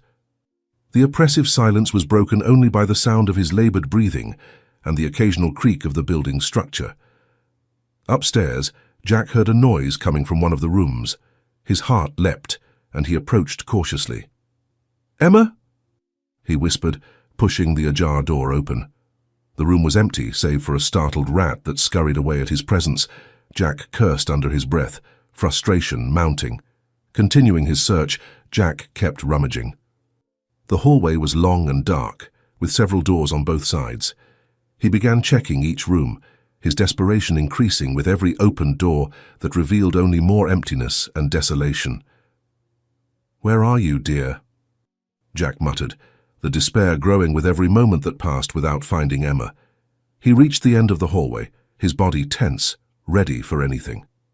Suddenly, Jack heard a muffled sound coming from one of the rooms. His heart raced as he recognized Emma's voice. Without hesitation, he ran toward the sound, his whole body trembling with adrenaline and fear. "Emma! I'm coming, dear," Jack called, louder now, no longer caring about being discreet. He approached a closed door, from where the sounds seemed to be coming. Jack grabbed the doorknob, ready to burst into the room and save his daughter. But before he could open the door, the sound of 2 shots in rapid succession echoed through the building, making him freeze in place. "Emma!" Jack screamed, terror taking over his body. He kicked the door with all his might, desperate to get in. The sound of his daughter screaming mingled with the roar of the door opening, plunging Jack into a scene of pure chaos and horror. The room was dimly lit, but Jack could see Emma tied to a chair, her eyes wide with fear. The kidnapper was standing beside her, the gun still smoking in his hand. Jack noticed with horror that there was blood on the floor, but couldn't tell where it was coming from. "Not another step, Thornton." "Or the next bullet is for her," the man growled, pointing the gun at Emma's head. Jack stopped, raising his hands in a gesture of surrender. "Please, don't hurt my daughter. Do what you want with me, but let her go," he pleaded. The kidnapper laughed, a cold and humorless sound. "Where's my money, Thornton? If you didn't follow the rules, now she'll pay the price." He pressed the barrel of the gun against Emma's temple, making her let out a frightened moan. Jack felt despair rising within him. He knew he didn't have the money, but he also knew he couldn't let Emma suffer. His mind worked frantically, trying to find a way out. "The money is on its way. I just need a few more minutes." "Please be reasonable," Jack lied, trying to buy time. The kidnapper narrowed his eyes, clearly not believing. "Do you think I'm an idiot, Thornton? I said 1 hour. Time's up." At that moment, the distant sound of sirens reached everyone's ears in the room. The kidnapper cursed, looking nervously at the window. Jack saw a chance and decided to seize it. "It's the police. They know we're here. You have no way out." "Release my daughter and maybe we can make a deal," he said, trying to sound confident. The man hesitated for a moment, and Jack saw fear in his eyes. It was in that instant of hesitation that Jack acted. With a scream of fury and desperation, he launched himself toward the kidnapper, determined to disarm the man and save Emma. What followed was chaos of movement and sound. Emma screamed when the two men collided, fighting for the gun. Jack felt a blow hit his face, but he didn't care, focused only on protecting his daughter. He grabbed the kidnapper's wrist, trying to divert the gun away from Emma. "Emma, close your eyes," Jack yelled as he continued to struggle with the kidnapper. The gun went off again, the deafening sound echoing through the empty room. Jack felt a sharp pain in his shoulder, but the adrenaline kept him moving. He managed to twist the kidnapper's arm, making him drop the gun. The man, furious, attacked Jack with punches and kicks, but Jack was determined not to give in. "You're not going to hurt my daughter," Jack roared, delivering a powerful blow that made the kidnapper stagger. Seizing the momentary advantage, Jack lunged at the man, knocking him to the ground. The two rolled across the dusty floor, exchanging fierce blows. Jack could hear Emma's terrified sobs, and that only increased his determination. With a supreme effort, he managed to immobilize the kidnapper, pinning him to the ground. "It's over, you lost," Jack panted, his body aching, but his will unbroken. The kidnapper still tried to struggle, but Jack held him firmly in place. At that moment, the sound of hurried footsteps echoed down the hallway. The police had arrived, drawn by the gunshots. Jack felt immense relief wash over his body, but he dared not release the kidnapper until the officers entered the room. "Police! Freeze!" an officer shouted, entering the room with his gun drawn. Jack slowly backed away from the kidnapper, his hands raised. "This man is a kidnapper. He took my daughter," he said, pointing to the man on the floor. As the police handcuffed the kidnapper, Jack ran to Emma, untying her with trembling hands. "Emma, my love, are you all right? Did he hurt you?" Emma, still crying, threw herself into Jack's arms as soon as she was freed. "Daddy, I knew you would come. I knew." Jack held her tightly, tears streaming down his face. "Of course I came, my love. I will always come for you. It's all right now. Daddy's here." He held her close, feeling Emma's tiny body tremble against his. The paramedics arrived soon after, rushing to attend to Jack and Emma. As they were examined, Jack didn't let go of his daughter's hand for a second. He knew they had a long road ahead, that there would be traumas to overcome and explanations to give and an examination to undergo. But in that moment, all that mattered was that Emma was safe in his arms. "Let's go home, Emma," Jack whispered, kissing the top of his daughter's head. "Let's go home." And so father and daughter left that abandoned house, united by a bond no kidnapper could break. The days that followed Emma's rescue were a whirlwind of emotions for Jack and his newly discovered daughter. After the trauma of the kidnapping, they both needed time to heal and get to know each other. Jack decided to take Emma to his home, determined to create a safe and nurturing environment for her. The nights were difficult, with Emma often waking from nightmares, screaming for her father. Jack was always there, comforting her and promising he would never leave her again. "It's okay, Emma. Daddy's here," Jack whispered, hugging her tightly. "No one will hurt you again." Emma clung to him, her little hands clutching Jack's shirt firmly as if afraid he would disappear. During the day, Jack strived to establish a routine that would help Emma feel secure. They had breakfast together, with Jack trying to make Emma's favorite pancakes, often failing miserably but making her laugh with his clumsy attempts. "I think these pancakes are more like pancake chaos," Jack joked, looking at the misshapen mass in the pan. Emma laughed, a sound that warmed Jack's heart. "It's okay, Daddy. I like them anyway." As the days went by, Jack realized they needed an official confirmation of their kinship. Not because of his own doubts, his heart already knew Emma was his daughter, but to ensure no one could legally separate them. He scheduled a paternity test, gently explaining to Emma what it meant. "Emma, sweetheart, remember when we talked about how parents and children have special things in common?" Jack asked, sitting beside her on the couch. Emma nodded, her big blue eyes fixed on him. "Like how our eyes look alike, how we have the same mark on our necks?" Jack smiled, tenderly touching her nose. "Exactly. Well, there's a special way to be absolutely sure that we're father and daughter. It's called a paternity test. What do you think about us doing that?" Emma thought for a moment, then asked in a hesitant voice, "Will it hurt?" Jack reassured her, explaining the simple and nearly painless process. Emma agreed, eager to have the confirmation that Jack was truly her father. On the day of the test, they went together to the lab, Emma holding Jack's hand tightly throughout the procedure. "You were so brave," Jack praised as they left the lab. "How about some ice cream to celebrate?" Emma's face lit up with a smile, the first genuine one since the kidnapping. "Can it be chocolate with strawberry?" As they savored the ice cream in a nearby park, Jack watched Emma, marveling at each little gesture and expression. He found himself imagining what it would have been like to see her grow from a baby, and a pang of sadness hit him as he thought of all the moments he had missed. "Daddy, why are you sad?" Emma asked, noticing the change in Jack's expression. He smiled softly, pulling her close. "I'm not sad, sweetheart, just thinking about how lucky I am to have you in my life now." The days of waiting for the results seemed to drag on. Jack tried to keep Emma distracted, taking her to the park, watching movies together and reading her stories before bed. But the anxiety was always present, a silent weight on them both. One night, as Jack was putting Emma to bed, she asked a question that caught him off guard. "Daddy, if the test says you're not my father, will you still want me?" Jack's heart clenched at the vulnerability in her voice. "Emma, listen carefully. No matter what that paper says, you are my daughter. I love you and will always want you no matter what happens." Finally, the envelope with the results arrived. Jack held it in his trembling hands, looking at Emma, who was sitting on the couch hugging her favorite stuffed bear. "Ready to find out the truth, princess?" Jack asked softly. Emma nodded, her eyes big and hopeful. Jack sat beside her, putting his arm around her little shoulders.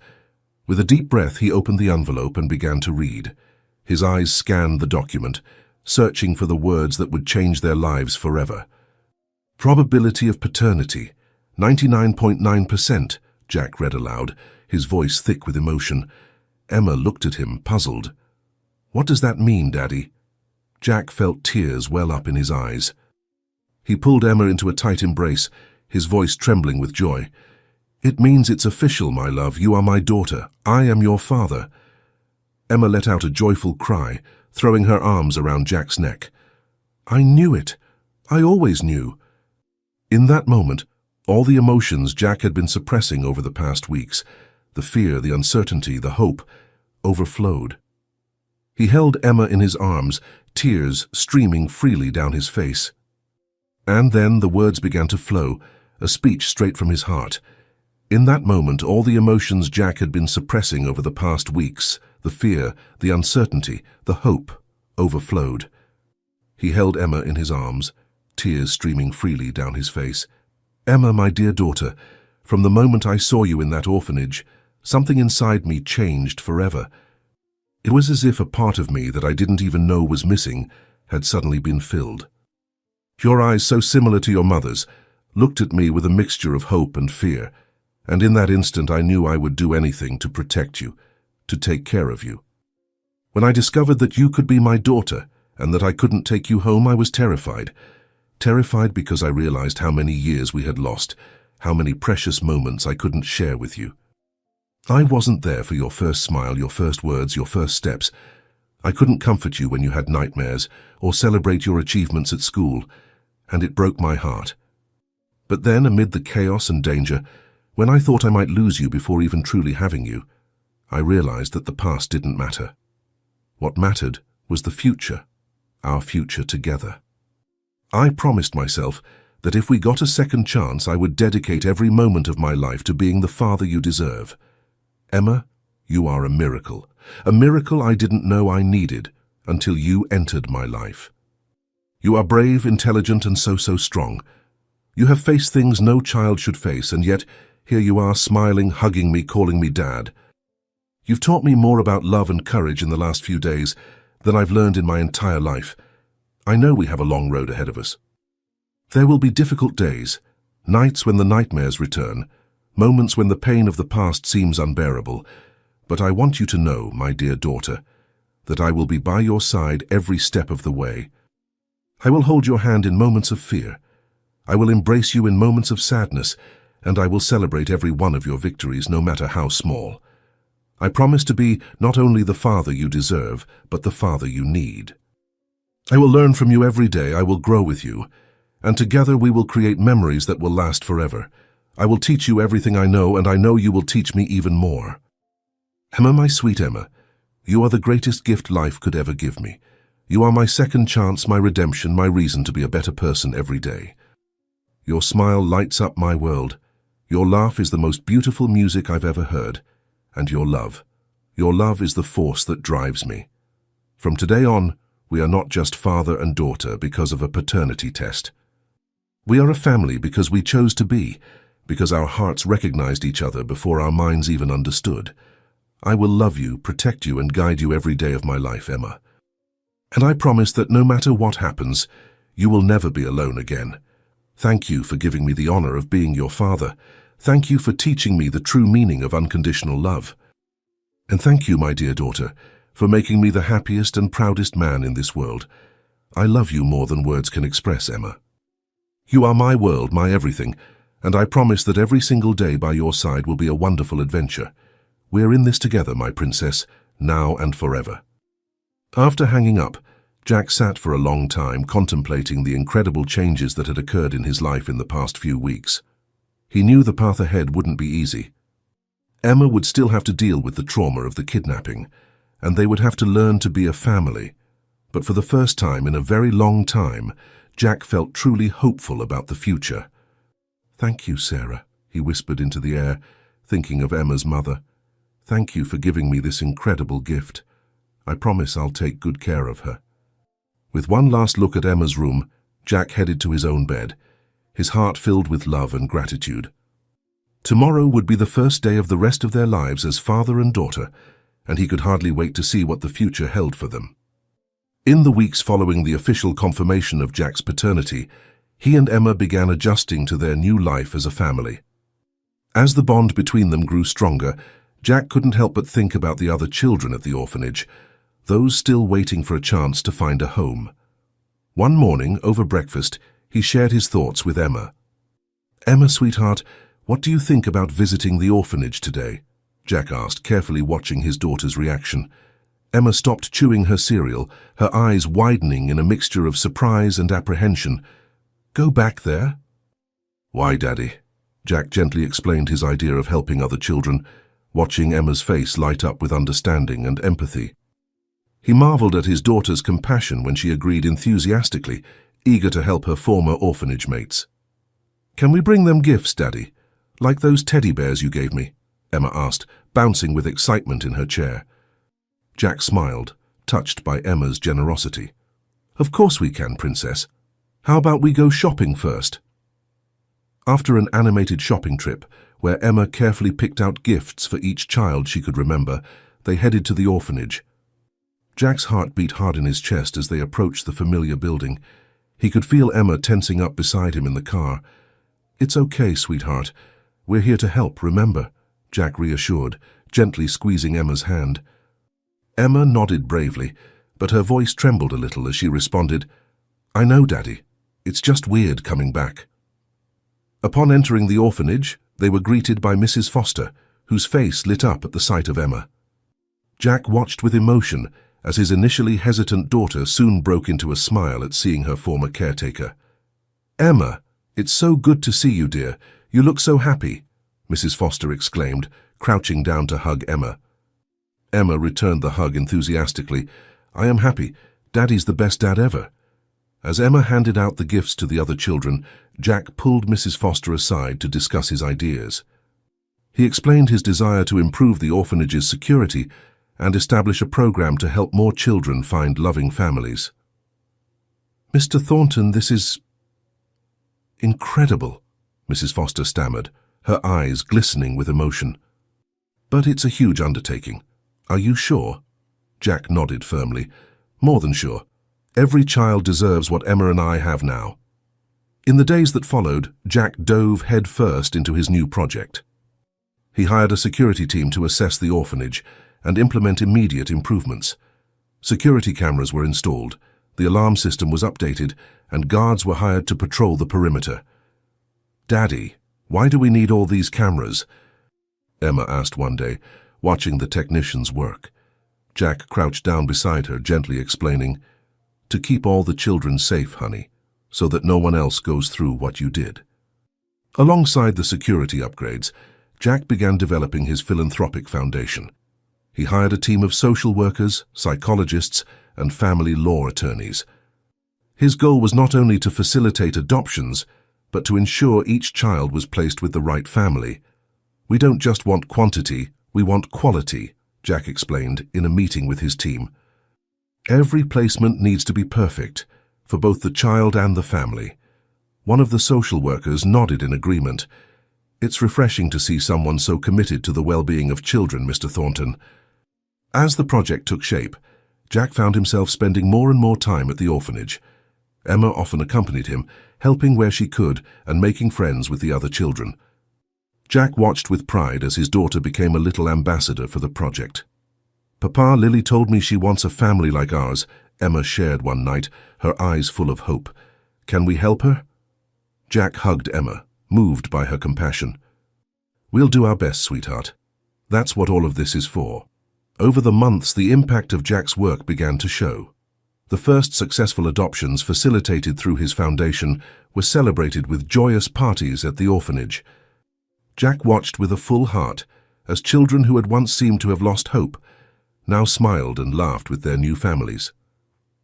"Mr. Thornton, what you've done here is nothing short of a miracle, Mrs. Foster told him at one of those parties, tears of joy in her eyes. Jack smiled, watching Emma play with some of the younger children. The real miracle was finding Emma. That opened my eyes to what really matters. As word of the project's success spread, Jack began receiving media attention. Initially reluctant to thrust himself into the spotlight, he soon realized that publicity could help reach more potential children and families. "Dad, are you going to appear on TV?"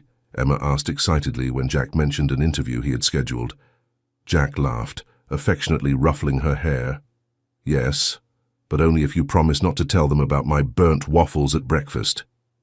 The interview was a success, leading to an increase in donations and interest from potential adoptive parents. Jack found himself balancing his time between managing the growing foundation and ensuring he still had quality moments with Emma. "I'm proud of you, Dad," Emma said one night as Jack tucked her into bed. "You're helping so many kids who live the same as me." Jack felt his heart swell with love.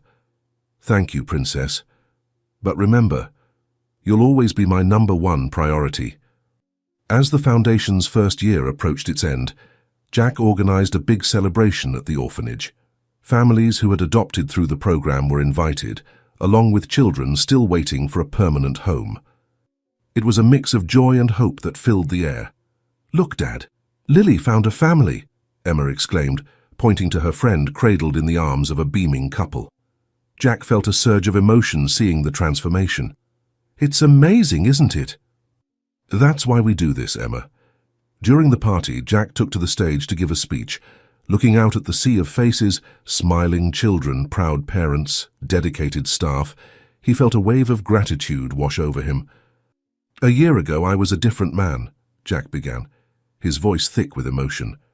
"I thought I knew what was important in life.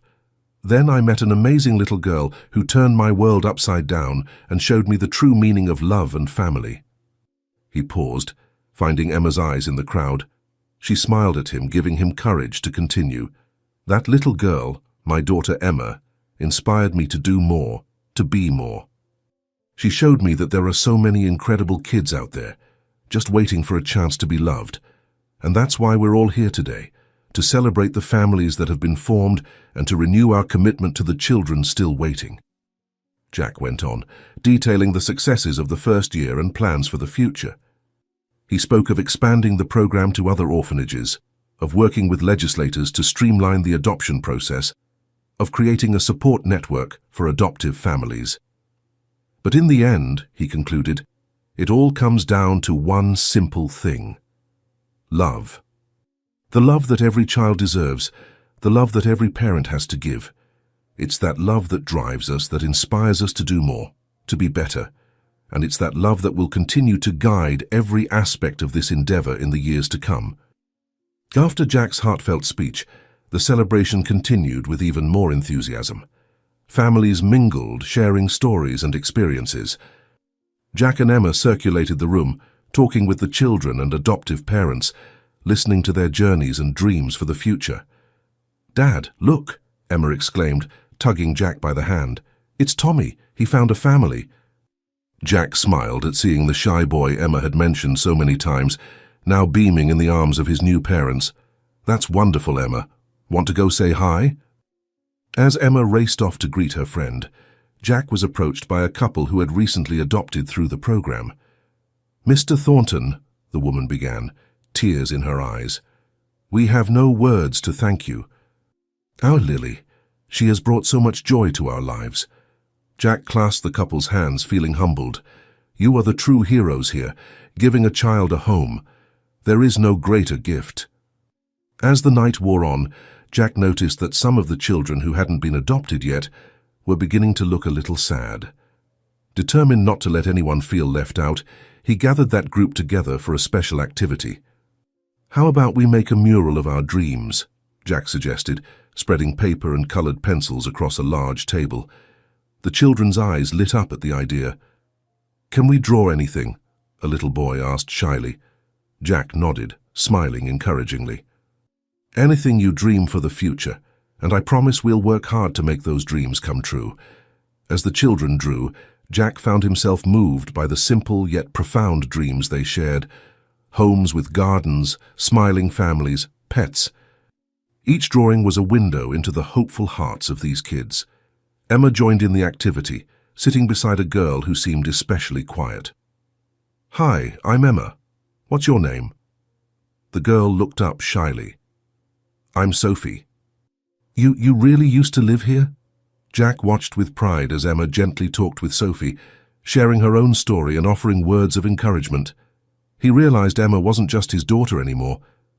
She had become a beacon of hope for other children. Later that night, as he helped clean up after the party, Jack was approached by Mrs. Foster. "Jack," she said, using his first name for the first time, "what you've done here, it's more than I ever dreamed possible for this place." Jack smiled, looking around at the transformed orphanage. "It's only the beginning, Mrs. Foster. We have so much more to do." As they prepared to leave, Jack noticed Emma yawning, exhausted but happy. He scooped her up into his arms, feeling the comforting weight of his daughter. "Daddy," Emma mumbled sleepily, "can we do this again tomorrow?" Jack chuckled softly, kissing her forehead. "Not tomorrow, Princess, but soon, I promise. We have a long road ahead." On the way home, with Emma asleep in the back seat, Jack reflected on how far they had come and how much was still left to do. He thought of all the children who still needed a home, love, a chance. One step at a time, Jack thought, determined. We'll keep making a difference, one heart at a time. Arriving home, Jack gently carried Emma to her room. As he laid her down, she briefly opened her eyes. "I love you, Daddy," Emma murmured, already drifting back to sleep. "I'm glad we're a family." Jack felt his heart swell with love. "I love you too, my princess. More than you'll ever know." Before leaving the room, Jack paused at the doorway, looking at his sleeping daughter. He thought of all the changes that had occurred in his life since Emma entered it. From a man focused on business and material success, he had become someone dedicated to making a difference in the world. "Thank you, Emma," Jack whispered into the darkness, "for showing me what really matters in life." As he prepared for bed, Jack was already making plans for the future, expanding the program to other states, creating a national support network for adoptive families, working with lawmakers to improve adoption laws. The possibilities seemed endless. One day at a time, Jack reminded himself as he lay in bed, one heart at a time. And so, with his heart full of love, and his mind filled with dreams for the future, Jack fell asleep, grateful for the family he had found, and determined to help other children find the same love and happiness that he and Emma shared. 5 months had passed since that celebratory night at the orphanage. Jack's project had grown beyond his most optimistic expectations, expanding across several states and helping thousands of children find loving homes. Emma, now older, had become a compassionate and determined young woman, often accompanying her father on his trips and events. On a sunny Saturday afternoon, Jack and Emma were in the attic of their home, sorting through old boxes. It was a ritual they had established, a way to keep Sarah's memory alive and, at the same time, strengthen the bond between father and daughter, after asking a team to pick up Emma's belongings from her previous home. "Dad, look what I found," Emma exclaimed, holding up a dusty photo album. Jack approached, curious. "Wow, I don't remember this one. Let's take a look." Sitting on the attic floor, they flipped through the album together. They were photos of Sarah pregnant, her face radiant with happiness. Jack felt a lump in his throat seeing images of a time he never knew. "Your mother was so beautiful, Emma," Jack said softly, touching a photo of Sarah smiling at the camera, her belly prominent. Emma nodded, her eyes shining with unshed tears. "I wish I could remember more of her." As they turned the pages, a yellowed envelope fell out of the album. Jack picked it up, his heart racing as he recognized Sarah's handwriting.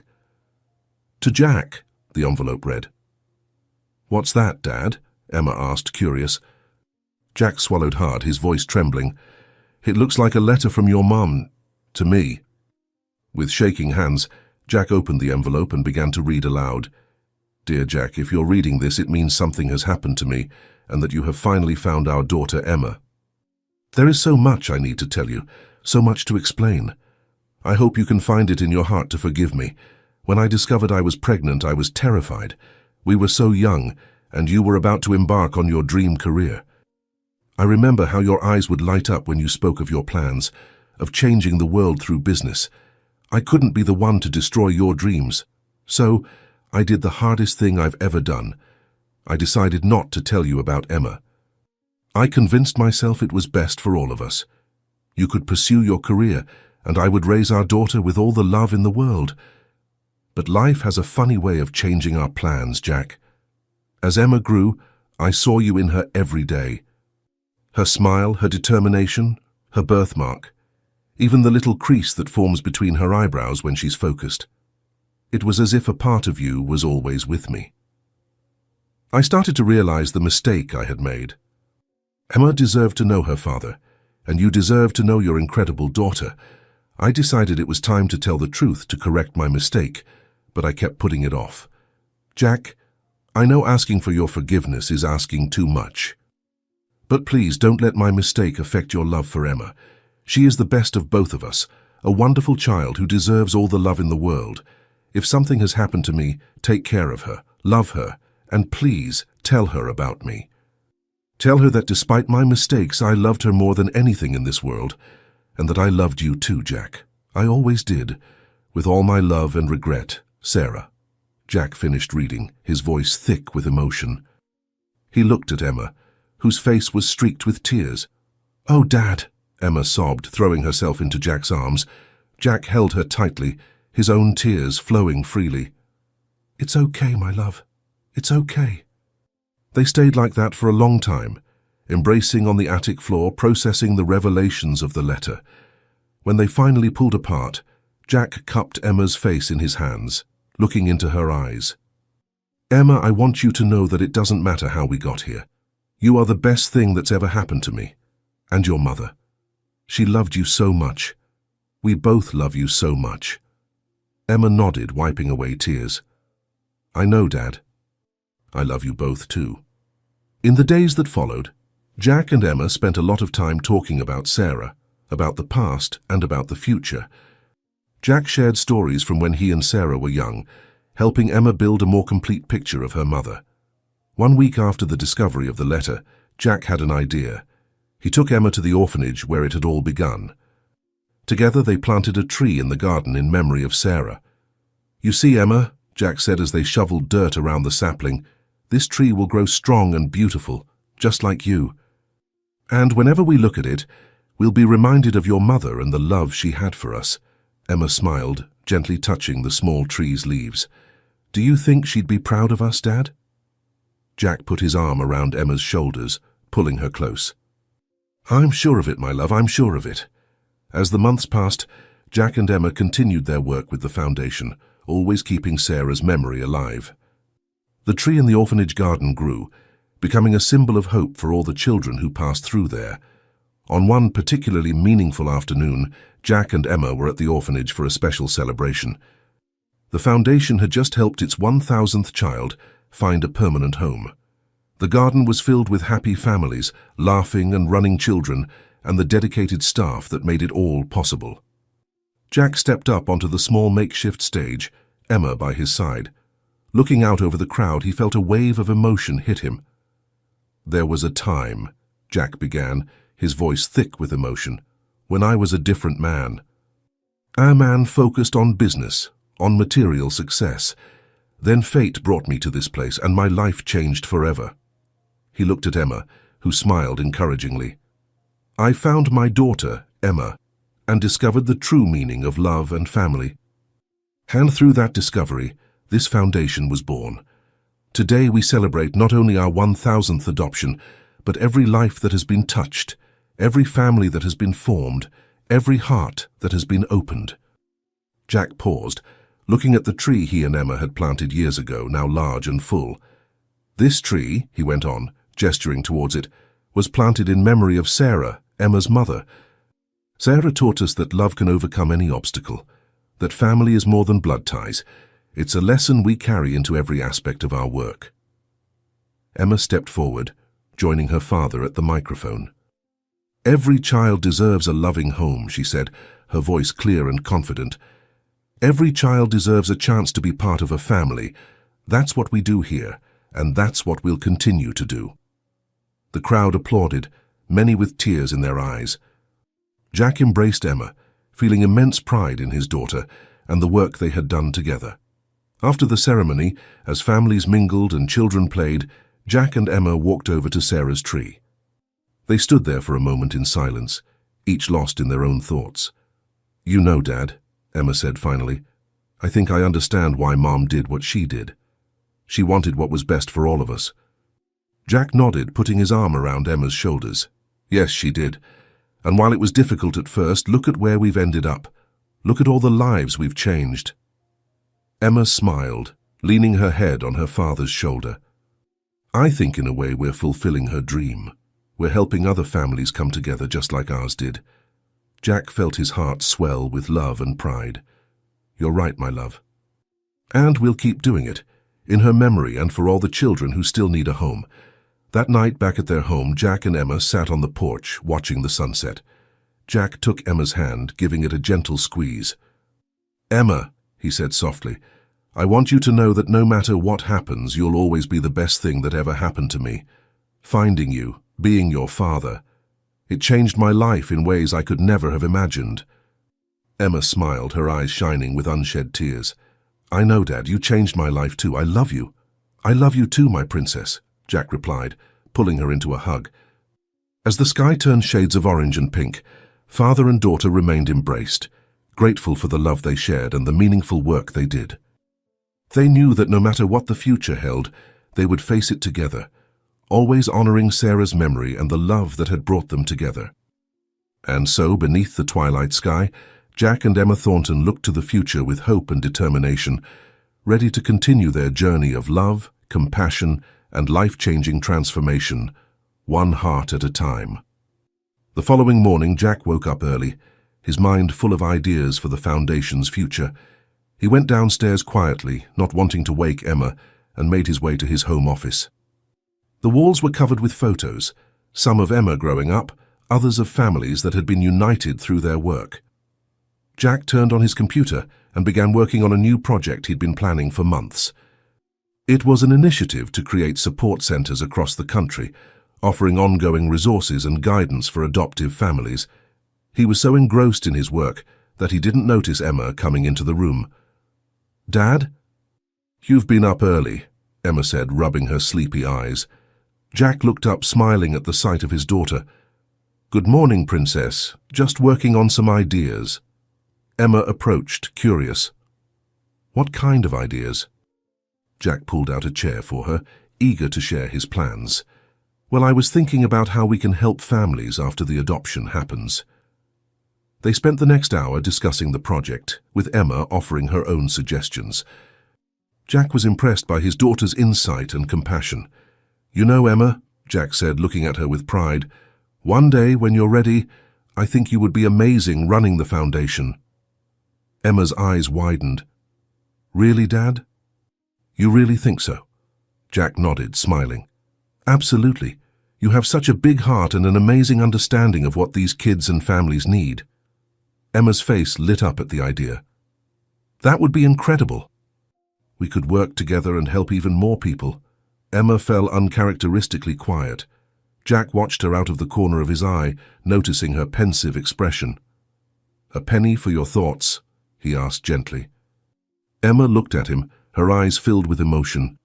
"I was just thinking, how lucky we are, Dad, to have each other and to be able to help so many people." Jack felt his heart swell with love and pride. "You're right, sweetheart. We are very lucky." By the end of that day, after Jack's work and Emma's school, they returned home to find a surprise waiting for them. Mrs. Foster, the former orphanage director and now a dear family friend, was standing on the porch. "Mrs. Foster!" Emma cried, running to hug her. "What are you doing here?"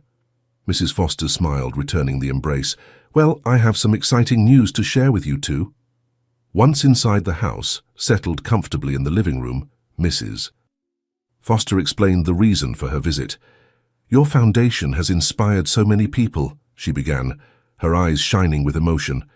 "A group of businessmen reached out to me. They want to establish a scholarship in Sarah's name for adopted children who wish to pursue careers in social work or family law." Jack and Emma were speechless for a moment, taking in the news. Finally, Jack managed to speak, his voice trembling. "That's incredible. Sarah would have loved that." Emma, tears in her eyes, nodded.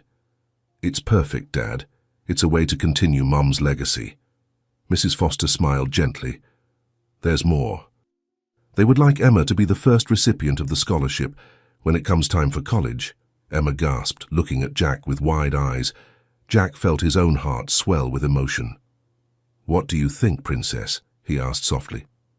Emma thought for a moment, then spoke with determination.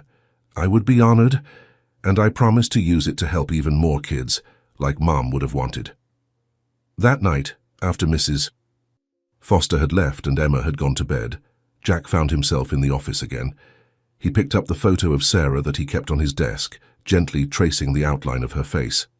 "You would be so proud of her, Sarah," he whispered. "She has your heart, your compassion, and together we're continuing the work you started."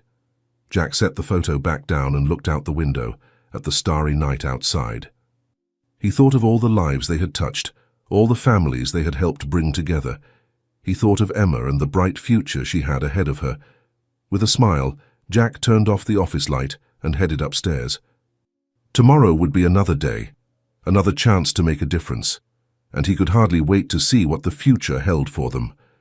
So, in the quiet of the night, the Thornton household rested peacefully. A home filled with love, with hope and promises for the future. A home that was a testament to the power of family love and the difference one person, or two, could make in the world. If you enjoyed this story, we invite you to like this video and subscribe to our channel. Your support motivates us to keep bringing exciting stories almost every day. Don't miss the next surprising narrative that is about to appear on your screen. We are immensely grateful to have you here with us. Now you can click on the links appearing on the screen right now. We have a special selection just for you, filled with valuable stories and guaranteed entertainment. See you there.